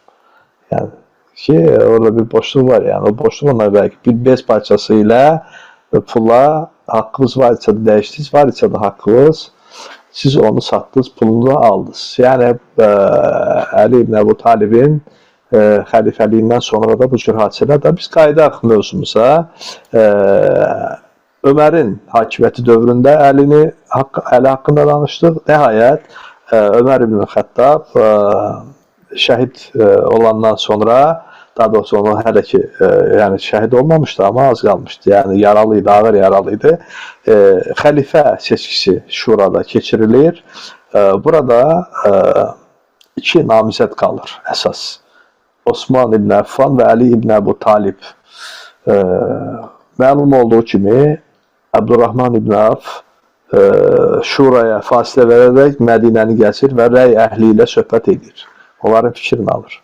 Ki, görüm insanlar arasında rəğbət kimə daha çoxdur və belə məlum olur ki, insanların çoxu Osmanlı xəlifə olaraq görmək istəyir və Əli ibn Əbu Talibə deyir ki, bu gecə mənim yanıma gəl deyir və gecə vaxtı ikisi bir yerdə söhbət edir, uzun bir söhbət olur və nəhayətində, yəni söz belə deyilir, sözün canı olaraq Əbdurrahman ibn Əvf Ali ibn Əbu Talibə deyir ki, mənim sənə bu sözləri deməkdə məqsədim odur ki, bir gözlənti içinə girmə ki, sonra məyus olmayasan deyə. Yəni ki, böyük ehtimalla sən seçilməyəcəksən deyir və həqiqətən də şuradan Osmanın lehinə bir qərar çıxır və Osman xəlifə olur. Osmanın xəlifəliyi dövründə, yəni biz Osmanın xəlifəliyinin ikinci dövründə məlum hadisələr, vaxtda danışmışıq biz, ta Osmanın öldürülməsinə qədər gələn hadisələrdir bunlar. Misirdə və Küfədə bir icmanın, bir cəmaatın peyda olduğunu, var olduğunu, meydana çıxdığını görürük.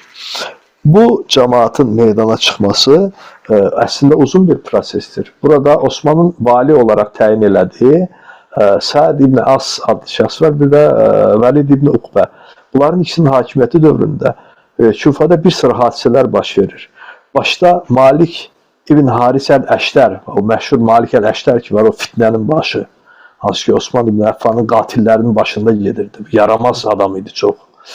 Bunun başlıq elədiyi bir qrup var idi. Bunların işi gücü ancaq valiyə qarşı, valilərə qarşı, Osmanın təyin elədiyi valilərə qarşı belə deyildi, bir müxalifət təşkil etmək idi. Yaxın dostları da Abdullah ibn Səba adlı bir şəxs idi. Bu şəxsin də kim olduğu İslam tarixində maraqlananlar bilir. Abdullah ibn Səba Yəmənli, əslən Yəmənli bir Yahudi idi. Əli ibn Əbu Talibin və söhbət edərək İslamı qəbul eləmişdi. Baxın, bu çox mühüm bir şeydir. Niyə görə mühüm bir şeydir deyirəm. Əvvəla onu deyim ki, bəzi müasir tarixçilər Abdullah ibn Səbanın, hətta məlum güruh da bunu deyir, Abdullah ibn Səbanın uydurma bir şəxs olduğunu deyirlər. Güya belə bir şəxs əslində tarixdə olmayıb, sonradan uydurulub və bütün işlər, hadisələr bunun üzərinə atılsın deyə. Lakin bu doğru deyil.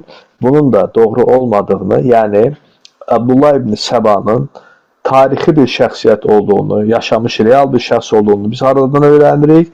Məşhur Şiə məzhəbinə mənsub məşhur bir tarixçi var, ilahiyyatçı var.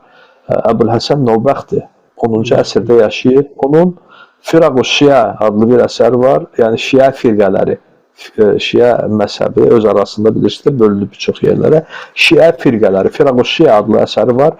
Burada Abdullah ibn Səba haqqında geniş bir məlumat verir. Bir başqa mənbədə Əbu Cəfər Ət-Tusinin İxtiyar fi Mərifətil Rical adlı əsəridir. Bu əsərdə də yəni də Abdullah ibn Səba haqqında geniş məlumat verilir və nə deyilir? Deyilir ki, Əli ibn Əbu Talibin əshabından idi, yaxın ətrafından idi. Bu şəxs niyə görə Əli ibn Əbu Talibə yaxınlaşaraq mən İslamı qəbul eləmək istəyirəm, mənə İslamı anlat demişdi. Gələcəkdə mən Əli ibn Əbu Talib ilə söhbət eləyərək İslamı qəbul eləmişəm deyib, özünü bu şəkildə insanlara qəbullandıra bilsin deyə və həqiqətən də bir sonraki dövrlərdə onun, Əli ibn Əbu Talibin onu sürgün etdilər, öldürmək istəyirdi, amma sonra sürgünə çevirdi cəsanı. Səbəbi bu idi ki, o Əli ibn Əbu Talibə bir gün yaxınlaşır, dedi ki, mən bilirəm sən osan. O dedi ki, o deyəndə yəni ki, dedi ki, sən Allahsan, yəni Allah sənə hülul eləyib. Deyəndə Əli ibn Əbu Talib buna çox qəzəblənir. Və deyir ki, dərhal tövbə eləməlisən, yoxsa səni bundan ötürü edam etdirirəm deyə, həqiqətən onu edam etdirmək istəyir, lakin yaxın ətrafı mane olur, deyir ki, bu adam səni çox sevir, sənin əshabındandır, cəzasını dəyişdir deyəndə Əli ibn Əbu Talib onun mədayinə sürgün edir. Və Əli ibn Əbu Talib vəfat edəndə bu xəbəri mədayində alır Abdullah ibn Səba və orada da 70 adam şahidlik etsə mən buna inanmaram, o əsla ölməmişdir, mütləq geriyə gəlib, o düşmənlərindən qisas alacaqdır deyə ifadə edir.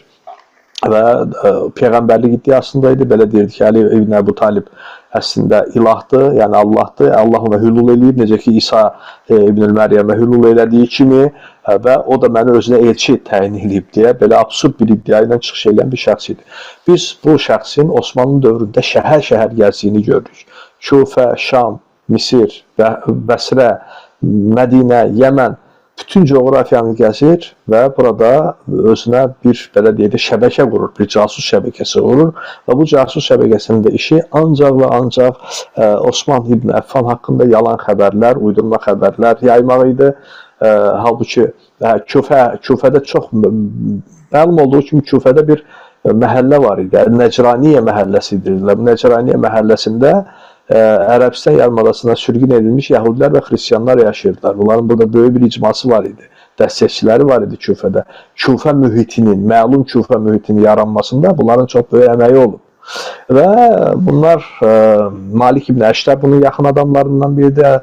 Ondan sonra Səsa ibn Ribi bunun yaxın adamlarından idi və bunlar vasitəsilə, xüsusən də Malik Əl-Əşrər böyük bir qrupla şəhərdən ayrılaraq Əl-Cəra adlı bir yerə gedir və burada belə deyək, alternativ bir belə deyək, cəmaat icma qurur, cümə namazlarında iştirak eləmir və onun Malik ibn Əşrərin bu Abdullah ibn Səbanın təşviqi ilə qurduğu bu alternativ cəmaat Mədinə masqınını təşkil edir, xəlifənin evini mühasirəyə alır və Osman ibn Əffanın qətlində iştirak edir.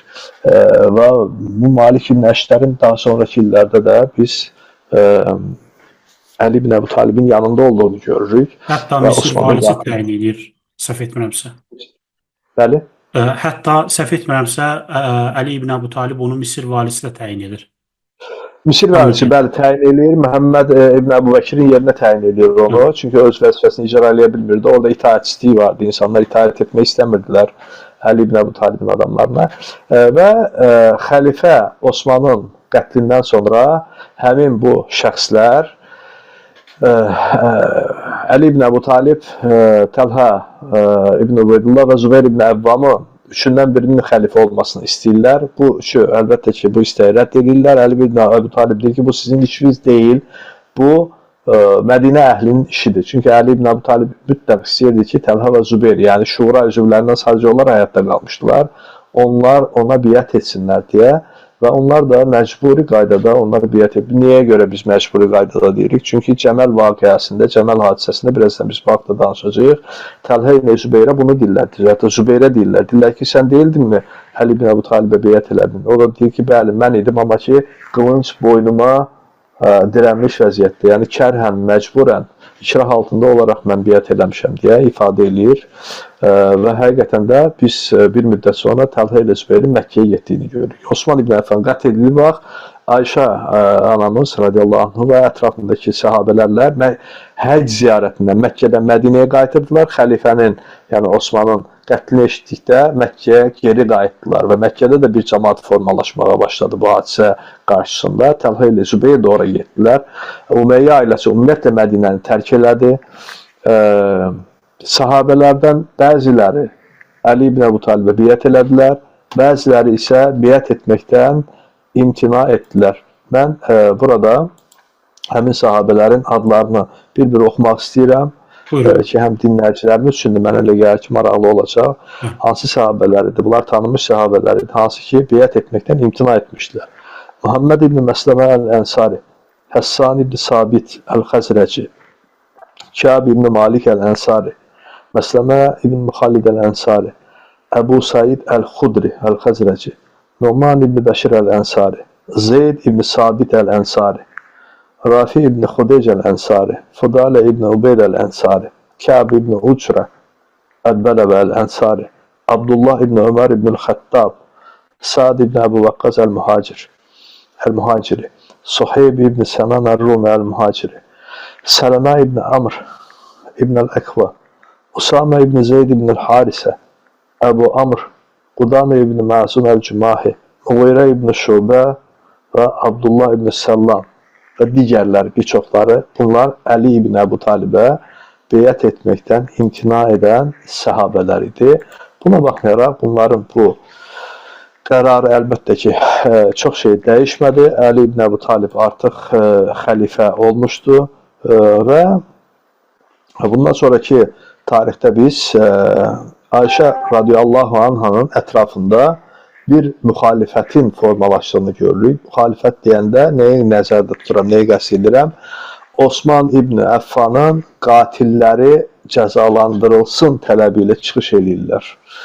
Kimdir burada? Ayşə, Təlhə və Zübeyir, Allah onlardan razı olsun.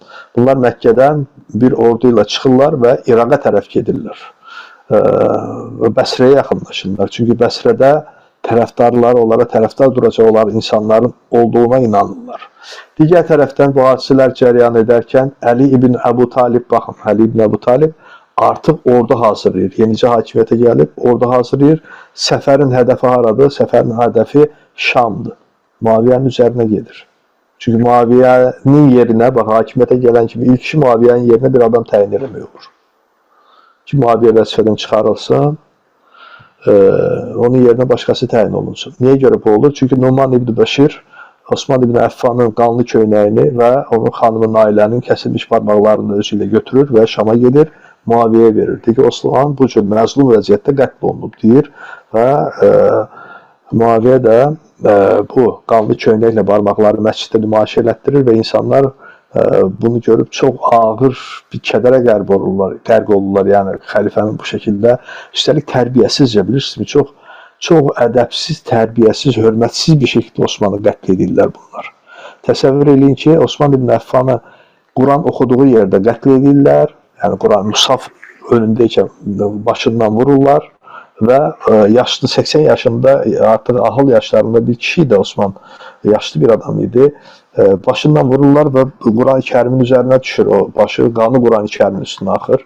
Qılıncla vurmaq istəyəndə xanımın Nailə əlini uzatır, qılınc barmaqlarına deyir, barmaqlarını doğruyur. Və bu ədəbsizlər, bu tərbiyəsiz, bu curu, Küfə mühitinin yetişdirdiyi bu insanlar nə edirlər bilirsiniz? Utanmaz. Xəlifənin arvadına sataşırlar da hətta orada. Üzr istəyirəm dönə-dönə. Arxasına elləyərək, canı suluymuş hələ deyirlər, yəni istihza da edirlər, yəni. Hətta belə bir xainliyə, belə bir alçaqlığa da yol verirlər, yəni tarixi rivayətlərdə gəlir bu.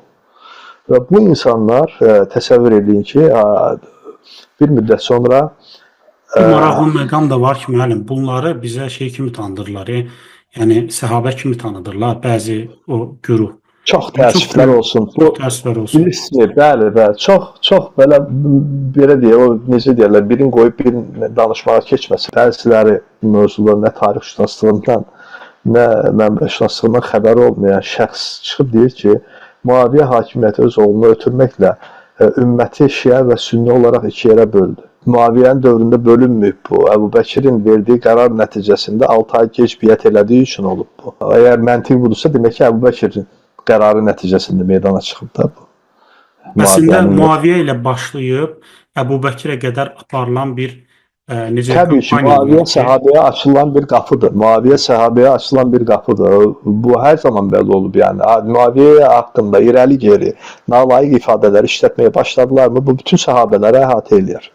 Bunu eləyən adamlar daha sonra dayanmazlar. Əbu Bəkirə qədər gedərlər.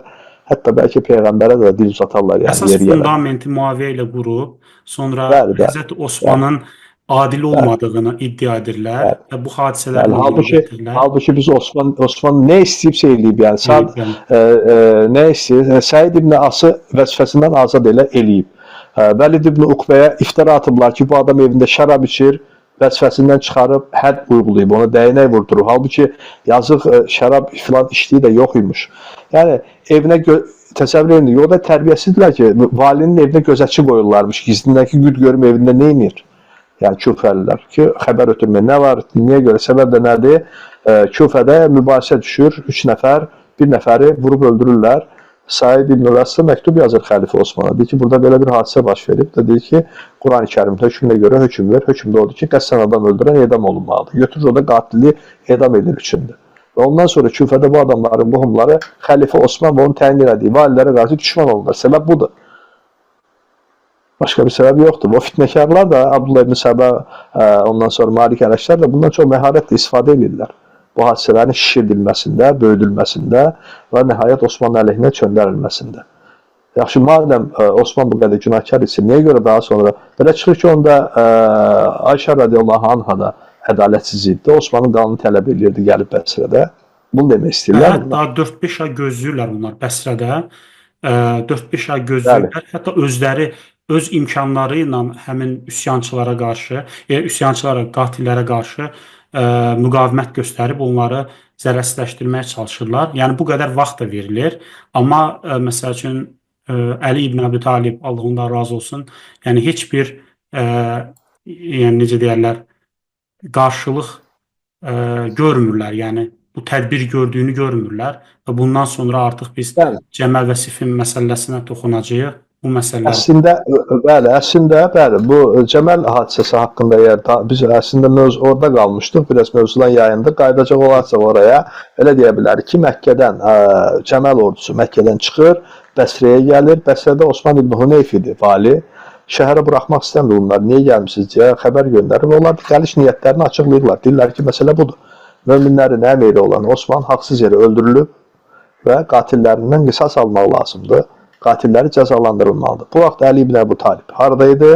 Əli ibn Əbu Talib Mədinədə idi dediyim kimi və Şam səfəri üçün hazırlaşırdı. Muaviyyənin üzərinə getməyə hazırlaşırdı. Baxın, Muaviyyə onun üzərinə gəlmir, o Muaviyyənin üzərinə gedir. Lakin eşidəndə ki, Cəməl ordusu artıq İraqa daxil olur, Şama getməkdən vaz keçir Əli ibn Əbu Talib, yola çıxır və İraqa gəlir. İraqa gələndə Abdullah ibn Səllam ona yaxınlaşır və deyir ki, sən Peyğəmbərin şəhərini tərk etmə. Sənin orada dostların yoxdur, sənin dostların buradadır, burada qal deyir. Lakin Əli ibn Əbu Talib bu fikirlə razılaşmır. Çünki yanındakılar Abdullah ibn Səllamı təhqir eləyərək qovurlar. Başda Malik Ələşlər olmaqla. Və beləcə Əli ibn Əbu Talib İraqa gəlir və artıq Bəsrə bu vaxt deməli 656-cı ilin sentyabr ayında Bəsrə Cəməl ordusu tərəfindən ələ keçirilir. Ələ keçirilir deyəndə, yəni şəhərə girirlər, müqavimətsiz girirlər. Ayşə radiyallahu anh'ın ordusu Bəsrəyə daxil olurlar. Bəsrədə Osmanın evinin mühasirəsi və qətlində iştirak edən bir neçə nəfər olur. Onları dərhal təsbit edib edam edirlər. Daha sonra isə Qaqa ibn Amr məşhur bir sahabədir. Bilindiyi kimi Mədain fatihidir.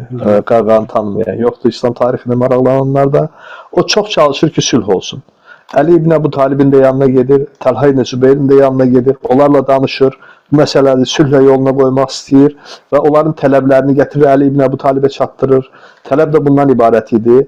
Osmanın qatilləri təsbit olunsun və cəzalandırılsın. Əli ibn Əbu Talib prinsip olaraq bunlar razılaşır. Deyir ki, bəli, haqlısınız, bu həqiqətən də belə olmalıdır.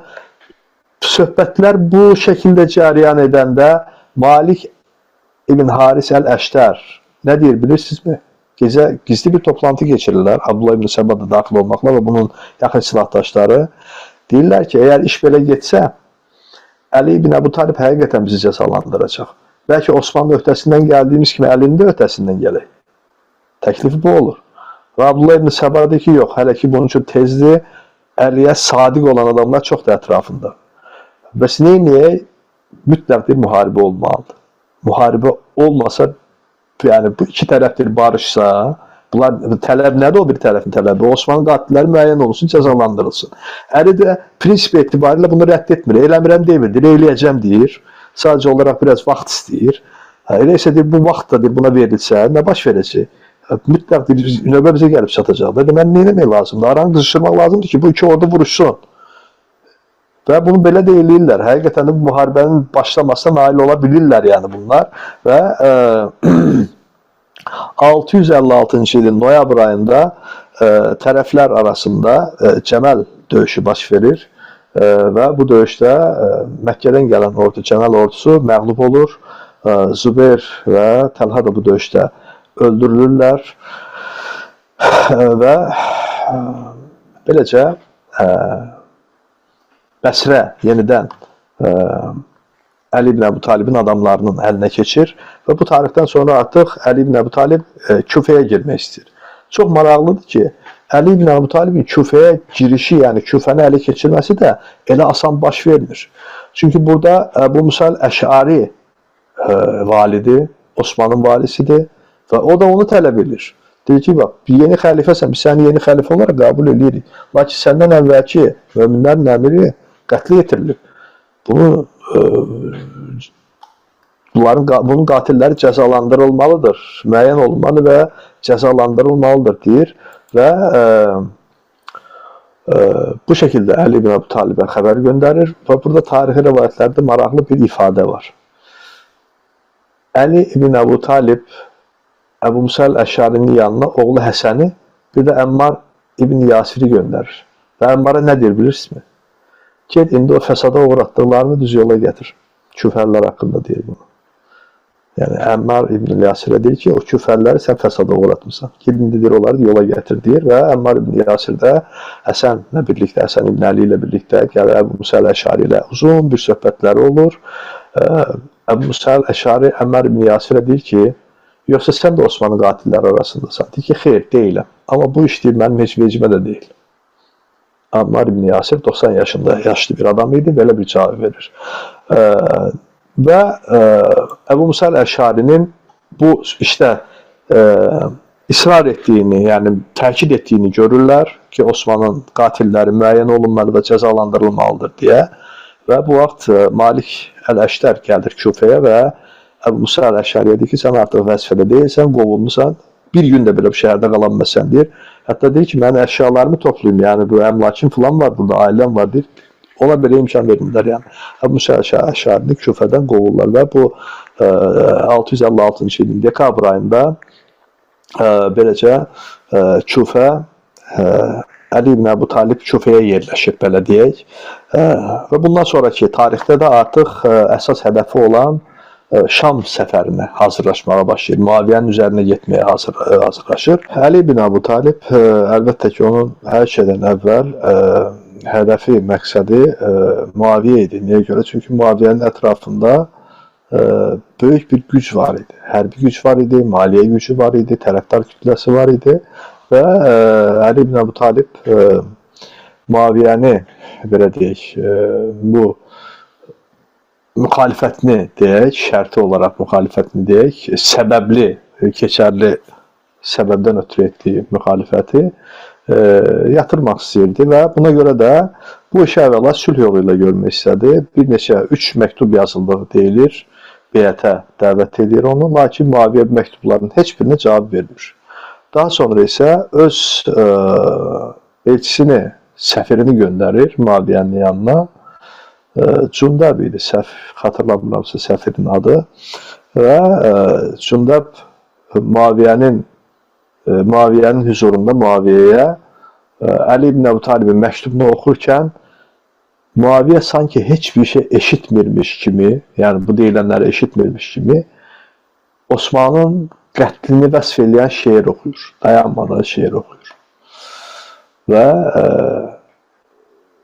bu yəni özünü eşitməməzliyə qoyur, belə deyək, səfiri görməməzlikdən gəlir, səfirin gətirdiyi xəbəri də eşitməyə, yəni nəyə təkrar edir? Osmanın qətli. Çünki bunun üzərində təkidlə dayanırdı və istər keçmiş, istər müasir alimlər də bu təkidin, bu tələbin, təkidli tələbin haqlı olduğunu bildirən alimlər var. Həm keçmiş dövrlərlə, müasir dövr alimlər arasında var bunlar. Mən də ad çəkib təfərrüata girmək istəmirəm. Bir müddət sonra isə Muaviyyə özünün elçisini Mədinəyə göndərir, Əli ibn Əbu Talibin yanına. Qubeysa adlı elçisini, daha doğrusu artıq Küfəyə göndərir, Mədinəyə yox, çünki Əli ibn Əbu Talib artıq Küfədə idi. Qubeysa gəlir Əli ibn Əbu Talibin yanına və Muaviyyənin elçisi olaraq gəldiyini deyir və əvvəla ondan təhlükəsizliyi üçün zəmanət alır. Deyir ki, mənim təhlükəsizliyimə zəmanət varmı? Əli ibn Əbu Talib deyir ki, sən səfirsən, elçisən, elçiyə zavallı yoxdur, əlbəttə ki, sənin təhlükəsizliyinə təminat verirəm, deyir. Və gətirdiyi məktubu, deyir ki, Muaviyyədən gətirdiyi məktubdur bu. Əli ibn Əbu Talibə verir. Əli ibn Əbu Talib açır məktubu və görür ki, bomboş bir kağızdır. Muaviyyə heç bir şey yazmadan boş bir kağız göndərib.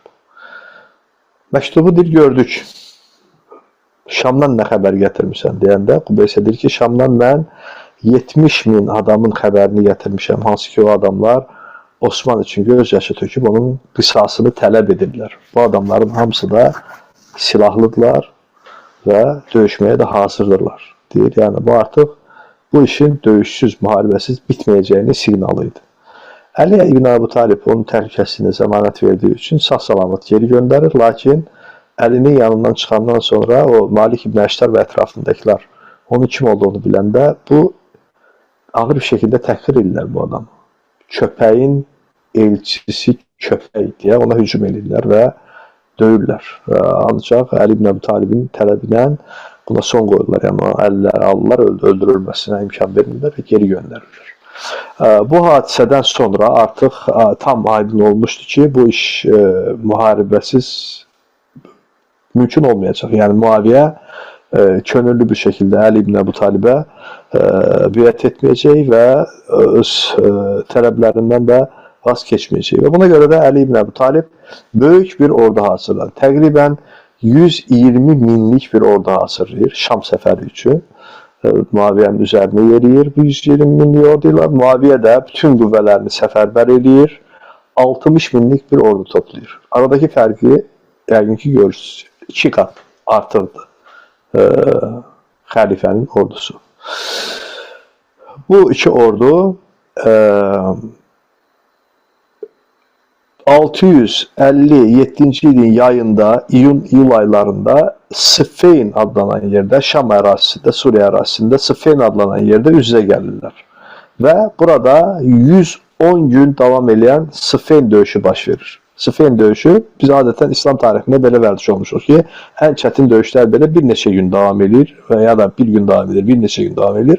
Lakin Sıffeyn döyüşü o qədər ağır və çətin bir döyüş idi ki, 110 gün fasilələrlə 80-dən çox hərbi toqquşma, silahlı toqquşmanın baş verdiği bir döyüşdür. Və 110 gün davam etmiş bir döyüşdür Sıffeyn döyüşü. Baxmayaraq ki, Əli ibn Əbu Talibin ordusu Muaviyyənin ordusundan say baxımından 2 dəfə daha üstün idi. Bu üstünlüyə baxmayaraq, həmin bu 110 gün ərzində İraq ordusu, xəlifənin ordusu, Şam ordusu üzərində heç bir ciddi belə deyək, uğur qazana bilmədi və bu 110 gün davam edən müharibədən sonra artıq tərəflərin belə qərara gəldilər ki, belə qənaətə gəldilər ki, heç kim bir tərəfə üstünlük təmin edə bilməyəcək. Çünki artıq 70 min insan ölmüşdü iki tərəfdən. Bu ölənlər müsəlmanlar idi. Cəməl döyüşündə 70 min müsəlman hər iki tərəfdən. 45 min nəfər Muaviyyənin və ya 40 və ya 45 min nəfər Muaviyyənin ordusundan belə qeyd olunur. Geri qalanları isə ölənlərin Əli ibn Əbu Talibin ordusundan idi. Və buna görə də tərəflər belə qərara gəldilər ki, bir razılaşma, bir əhdnamə bağlansın iki tərəf arasında ki, bu iş müharibə ilə də əmələ gəlmir, sülh yolu ilə yoluna qoyulsun deyə. Tərəflər arasında müqabilə bağlanır. Muaviyyə tərəfdən həmin dövrün məşhur diplomatlarından Amr ibn As iştirak eləyir. Əli ibn Əbu Talib ilə üz-üzə oturur və müqabilənin mətnini yazarkən Əli ibn Əbu Talib belə başlayır. Katibə belə diktə eləyir. Bu əhdnamə Əli möminlərin əmiri Əli ibn Əbu Talib ilə Şam valisi Muaviyyə ibn Əbu Sufyan arasındadır deyəndə Amr ibn As etiraz edir. Deyir ki, biz səni xəlifə olaraq tanımırıq ki, biz sənə biət eləməmişik.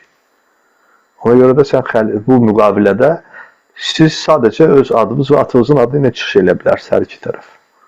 Ona görə də sən orada möminlərin əmiri Əli ibn Əbu Talib ilə Muaviyyə arasındadır deyə təkid edir bunun üzərində. Əli ibn Əbu Talib bunu qəbul etmək məcburiyyətində qalır. Bu nə deməkdir? Bu diplomatik zəfər deməkdir. Niyə görə? Çünki bu əhdnamənin altına Əli ibn Əbu Talib sonra öz möhrünü vurur. Bu isə o deməkdir ki, mən möminlərin əmiri deyiləm deməkdir. Yəni, sizin tələbinizi qəbul edirəm deməkdir. Bu, Muaviyyənin və Amr ibn Asın diplomatik bir qələbəsi idi. Belə deyək də, sülh yolu ilə əldə olunmuş bir qələbə, belə deyək. Və beləcə tərəflər arasında bir anlaşma imzalanır. Niyyət anlaşması. Niyyət anlaşması da neydən ibarət idi? Ki, biz atəşkəs yaradırıq.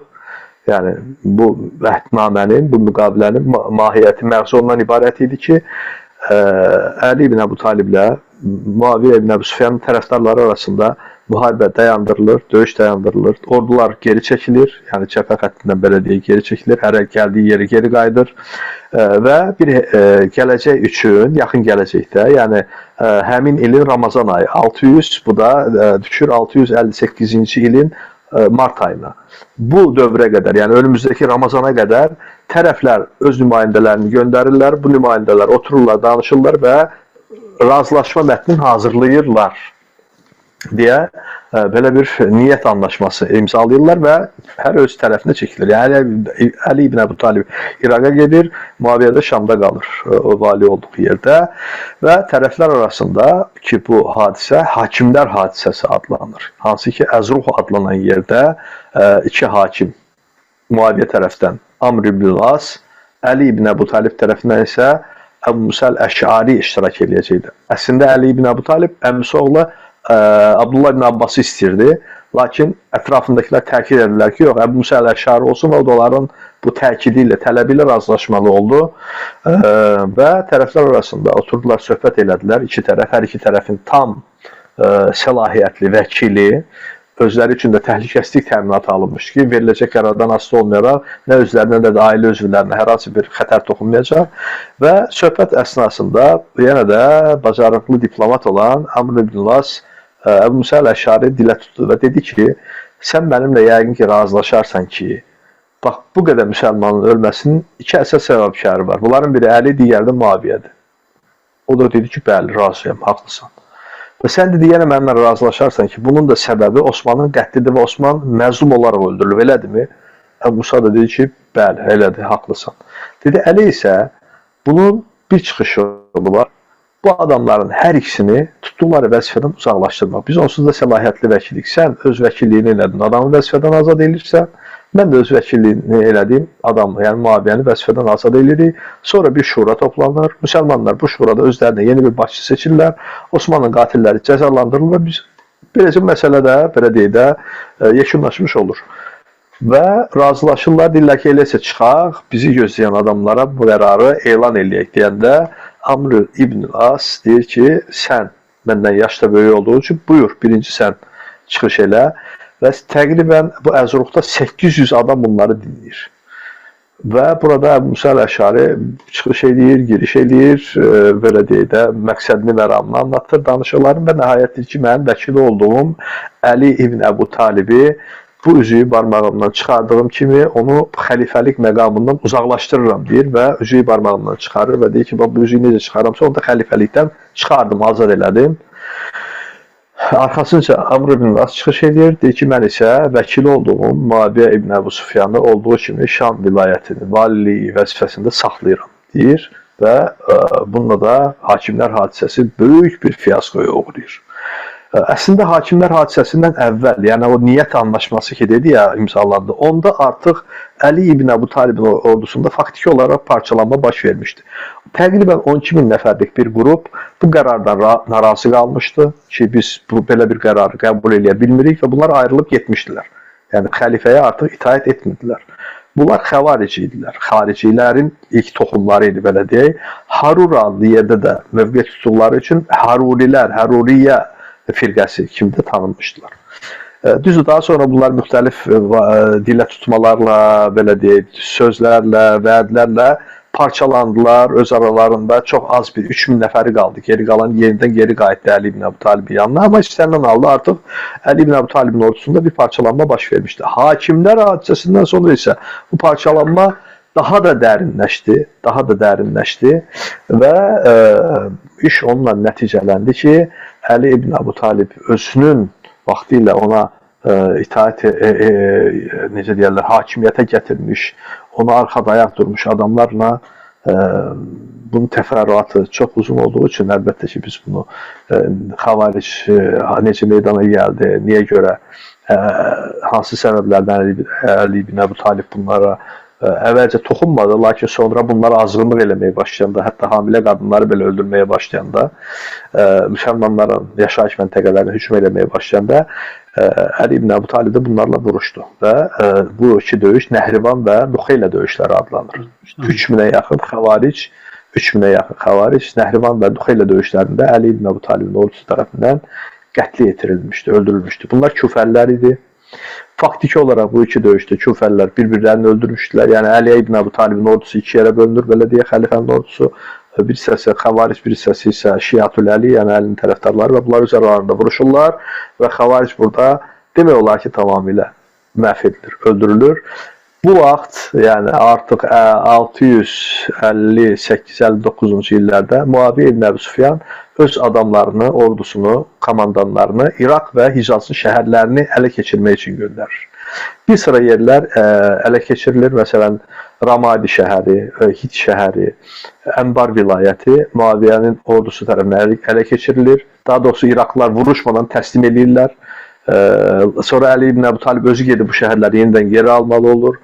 Hicaza və Yəmənə yürüş eləyirlər Muaviyyənin qoşunları. Buralarda Mədinə əhalisi heç bir müqavimət göstərmədən Muaviyyənin ordusunu qarşılayır, şəhərə buraxırlar. Yəmənə qədər gedib çıxırlar Muaviyyənin ordusu. Əli ibn Əbu Talib Malik ibn Əştəri göndərməli olur, yenidən bunları geri alınır. Əli ibn Əbu Talib artıq başa düşür ki, bu müharibəni davam etdirmək bu şəkildə mənasızlaşır. Yəni, nə vaxta qədər bu belə davam edəcək. Ona görə də bir müqavilə imzalanır. Bu müqavilə 660-cı ilin qışında imzalanır. Müqavilə də ondan ibarət edir ki, heç bir tərəf digər bir tərəfin ərazisinə hücum etməyəcək. Bu ərazilər də necə müəyyənləşir? Şam və Misir Muaviyyənin ərazisidir. Bunun xaricində qalanlar isə Əli ibn Əbu Talibə tabi olan ərazilərdir. Bu müqavilə ilə Əli ibn Əbu Talib faktiki olaraq nə etmiş olur? Xilafətin faktiki olaraq ikiyə bölünməsini qəbul etmiş olur. Rəsmi sənəddir bu. Altında da möhrü və imzası var. Yəni möhrü var daha doğrusu Əli ibn Əbu Talibin. Bu xilafətin faktiki olaraq bölünməsi deməkdir. Bundan bir müddət sonra xaricilərdən bir araya gəlirlər və bu Əli ibn Əbu Talibin qətli hadisəsi məlum, məşhur hadisədir.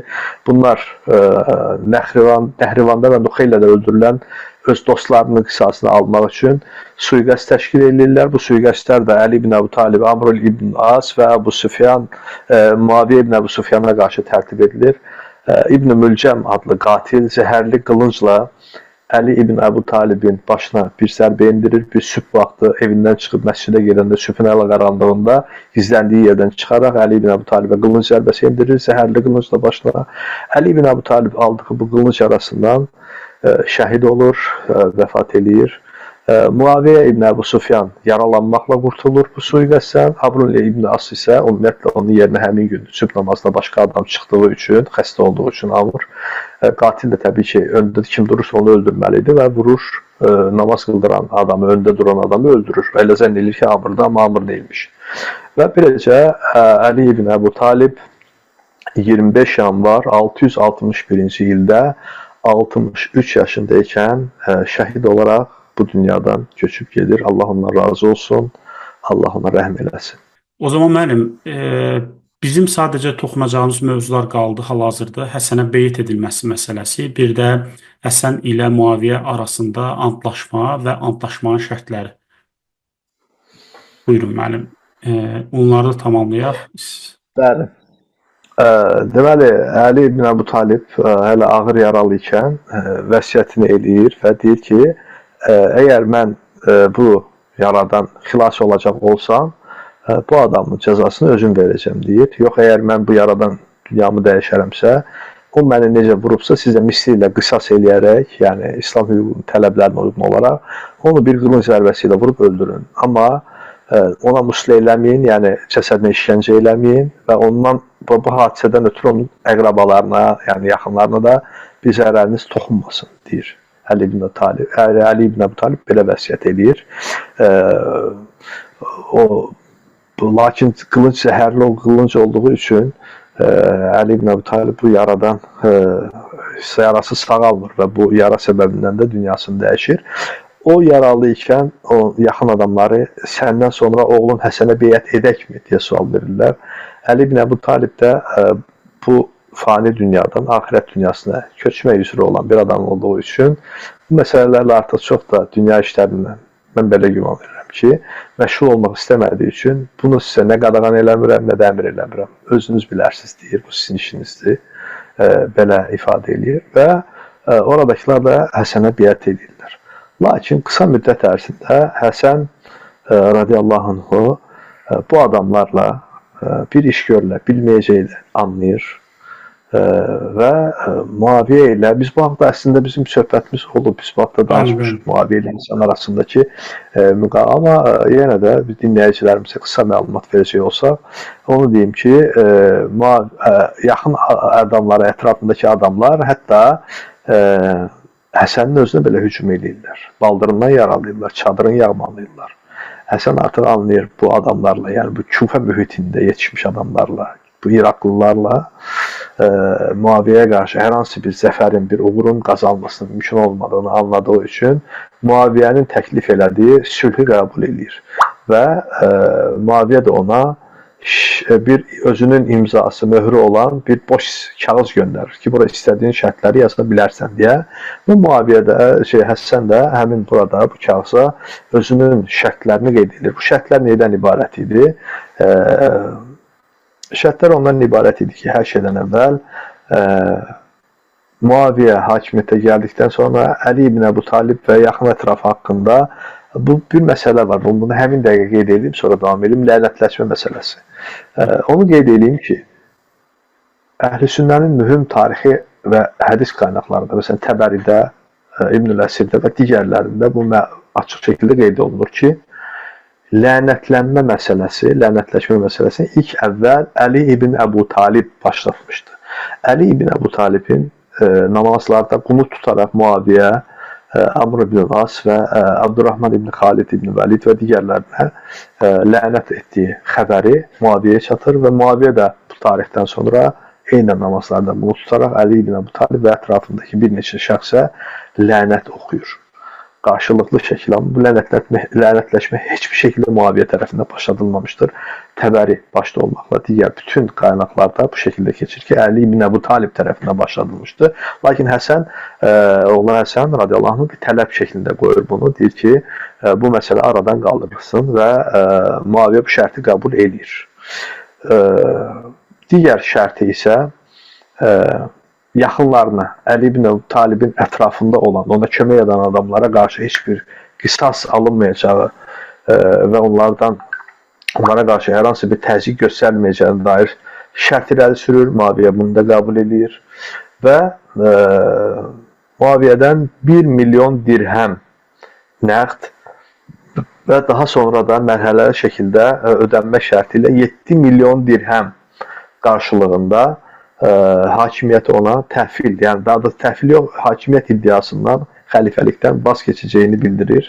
Və üstəlik İran ərazisində olan Dəra və Fəsa və Darabgird bölgələrinin xərac vergisinin də xəzinəyə, hansı ki Beytülmala gəldi o xərac vergisi, Həsənə veriləcəyinə dair bir şərt qoşulur və Muaviyyə bu şərtlərin hamısını qəbul edir. Və beləcə bu şərtlər altında Həsən ibn Əli, Allah ondan razı olsun, hakimiyyət iddiasından əl çəkir, xəlifəlikdən vaz keçir və bu tarixdən sonra artıq müsəlmanlar Muaviyyəyə biət edirlər və Muaviyyə artıq parçalanmış xilafəti yenidən birləşdirərək bütün xilafətin tək xəlifəsi olur və onu da qeyd edeyim ki, Muaviyyə ibn Əbu Süfyan əlində fürsət, imkan, güc olduğu halda həqiqətən də heç kimdən qisas almamışdı. Halbuki istəsəydi eləyə bilərdi. Heç kimdən qisas almadı, heç kimə toxunmadı. Hucur ibn Udeydən başqa, o da artıq həddini aşıb qiyam qaldırmaq əzmində olduğu üçün edam olmuşdu. Onun xaricində Əli ibn Əbu Talibin yaxın adamları, ona sadiq olan, ona kömək eləyən şəxslərin heç birindən, nə də Osmanlı qatillərindən belə deyək də araşdırıb, tapıb bir-bir onları təsbit edib qisas almamışdı Muaviyyə. Və bu da Muaviyyənin yenə də xeyir üzərində olduğu, qisasçı bir şəxs olmadığını və bir mömin bir hökmdara, belə deyək, mömin bir rəhbərə yaraşacaq şəkildə rəftar elədiyini göstərir. Müəllim, bir də biz, bilmirəm, unutduqmu, onu keçdikmi, amma bizim Facebook səhifəmizdə bu haqda ətraflı məlumat var, məqalə şəklində.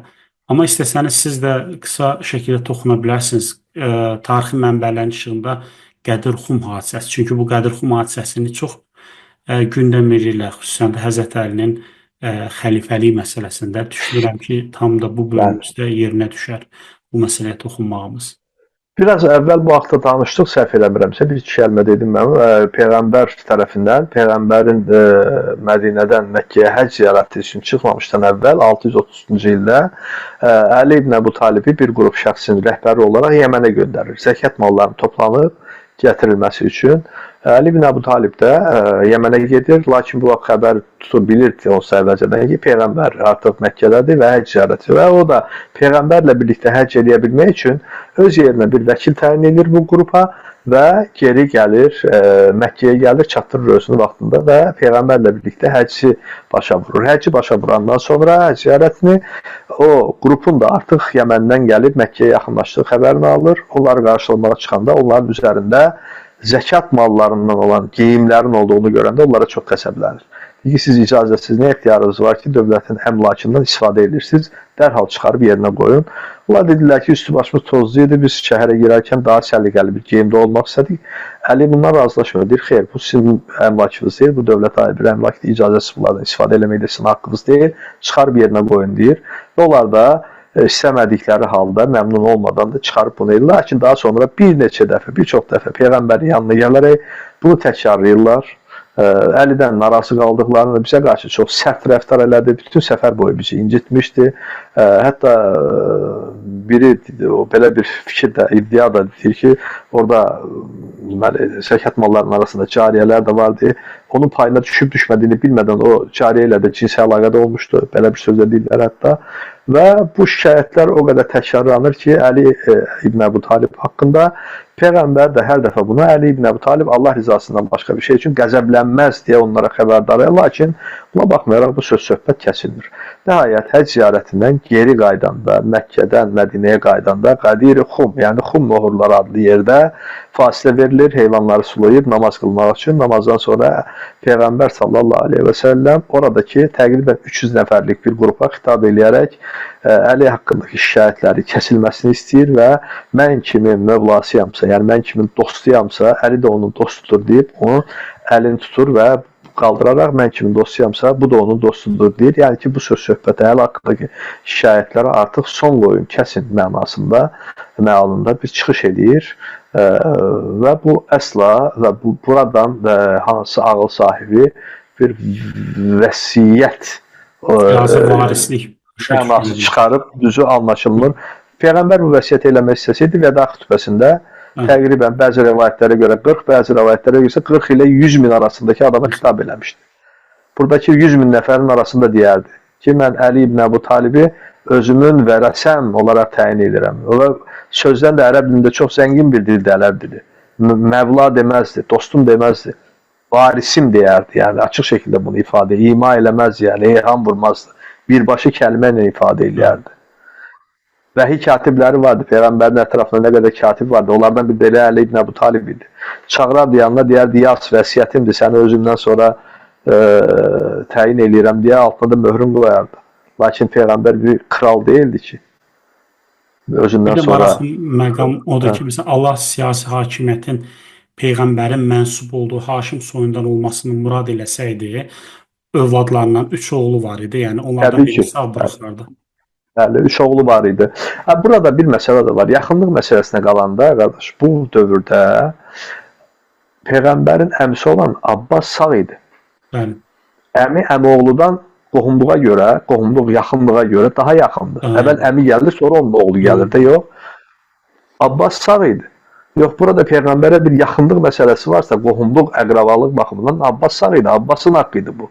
Bu məsələnin birinci tərəfi. Digər tərəfi. Ondan da daha yaxın bir varisi var idi Peyğəmbərin. Həzrəti Fatimə anamız radiyallahu anha. Deyilə bilər ki, qadın necə hökmdar olur? İslam qadının hökmdar olduğu qadağan eləmir ki. Quran-ı Kərimdə bunu siz belə deyək, qadağan eləyən heç bir dəlil tapmazsınız, amma təsdiq edən dəlil tapa bilərsiniz. Məsələn, qadın hökmdar var. Bəlqis, Səba kraliçası, möminə kraliça Bəlqis, Quran-ı Kərimdə haqqında rəğbətlə, təriflə söhbət açılan bir qadındır. Hökmdar qadındır Bəlqis. Və Quran-ı Kərim, İslam dini prinsip olaraq qadının hökmdar ola biləcəyini, vərəsi ola biləcəyini qadağan eləmir. Düz indi nə o vaxtki ərəblərin örfündə belə bir şey yox idi. Adətən nəsildir ki, qadın kişilərə hökmranlıq eləsin. Nə də ki, indiki dövrdə də biraz yəni şərq müsəlman xalqlarında çətin qəbul olunan bir şeydir. Amma problem deyildi ki, yəni Həzrəti Fatimə var idi. Yəni əgər peyğəmbərə bir vərəsəlikdən söhbət gedirsə, niyə görə yeznəsi və halbuki başqa yeznələri də vardı. Osman da yeznəsi idi. Ona qalanda Osman da qohumu idi. Osmanlı da qohumluq əlaqəsi vardı. Osman da yeznəsi idi. Və yaxud da deyək ki, və yaxud da deyək ki, Həzrəti Fatimə yaxın idi, amma qadın oğulları vardı, Həsən və ya Hüseyin var idi. Yəni nəvələr yeznədən daha yaxındır. Elə deyilmi? Yəni burada vərəsəli, amma nə iddia edirlər? Əli ibn Əbi Talib də biraz əvvəl Buxaridə gələn hədisdə nə deyir? Deyir ki, biz peyğəmbərliyə, mən de peyğəmbərlə olan qohumluq, əqrabalığın baxımından bu işdə bir haqq sahibi olduğumu düşünürdüm. Niyə görə məsələn Abbas düşünmürdü ki, belə? Məsələdir, yəni. Qədruxun məsələsinə toxunduq, qardaş. Çox sağ ol müəllim. O zaman düşünürəm ki, bütün mövzulara toxunduq. Əli ibn Əbi Talib, Allah ondan razı olsun, xəlifə dönəmdə baş verən hadisənin tamamını toxunduq. O zaman sağollaşaq. Bugün bizi izlədiyiniz üçün təşəkkür edirəm. Həmçinin Elnur müəllimə bizə dəyərli bilgilər verdiyi üçün minnətdaram. Əgər bu videonu bəyəndinizsə, bəyən düyməsinə tıklayın və gələcək bölümlərdən xəbərdar olmaq üçün kanala abunə olun. Sağ olun, salamat qalın. Mən təşəkkür edirəm. Çox sağ olun siz də belə gözəl bir mövzunu açdığınız üçün və məni də dəvət etdiyiniz üçün təşəkkür edirəm. Sağ olun.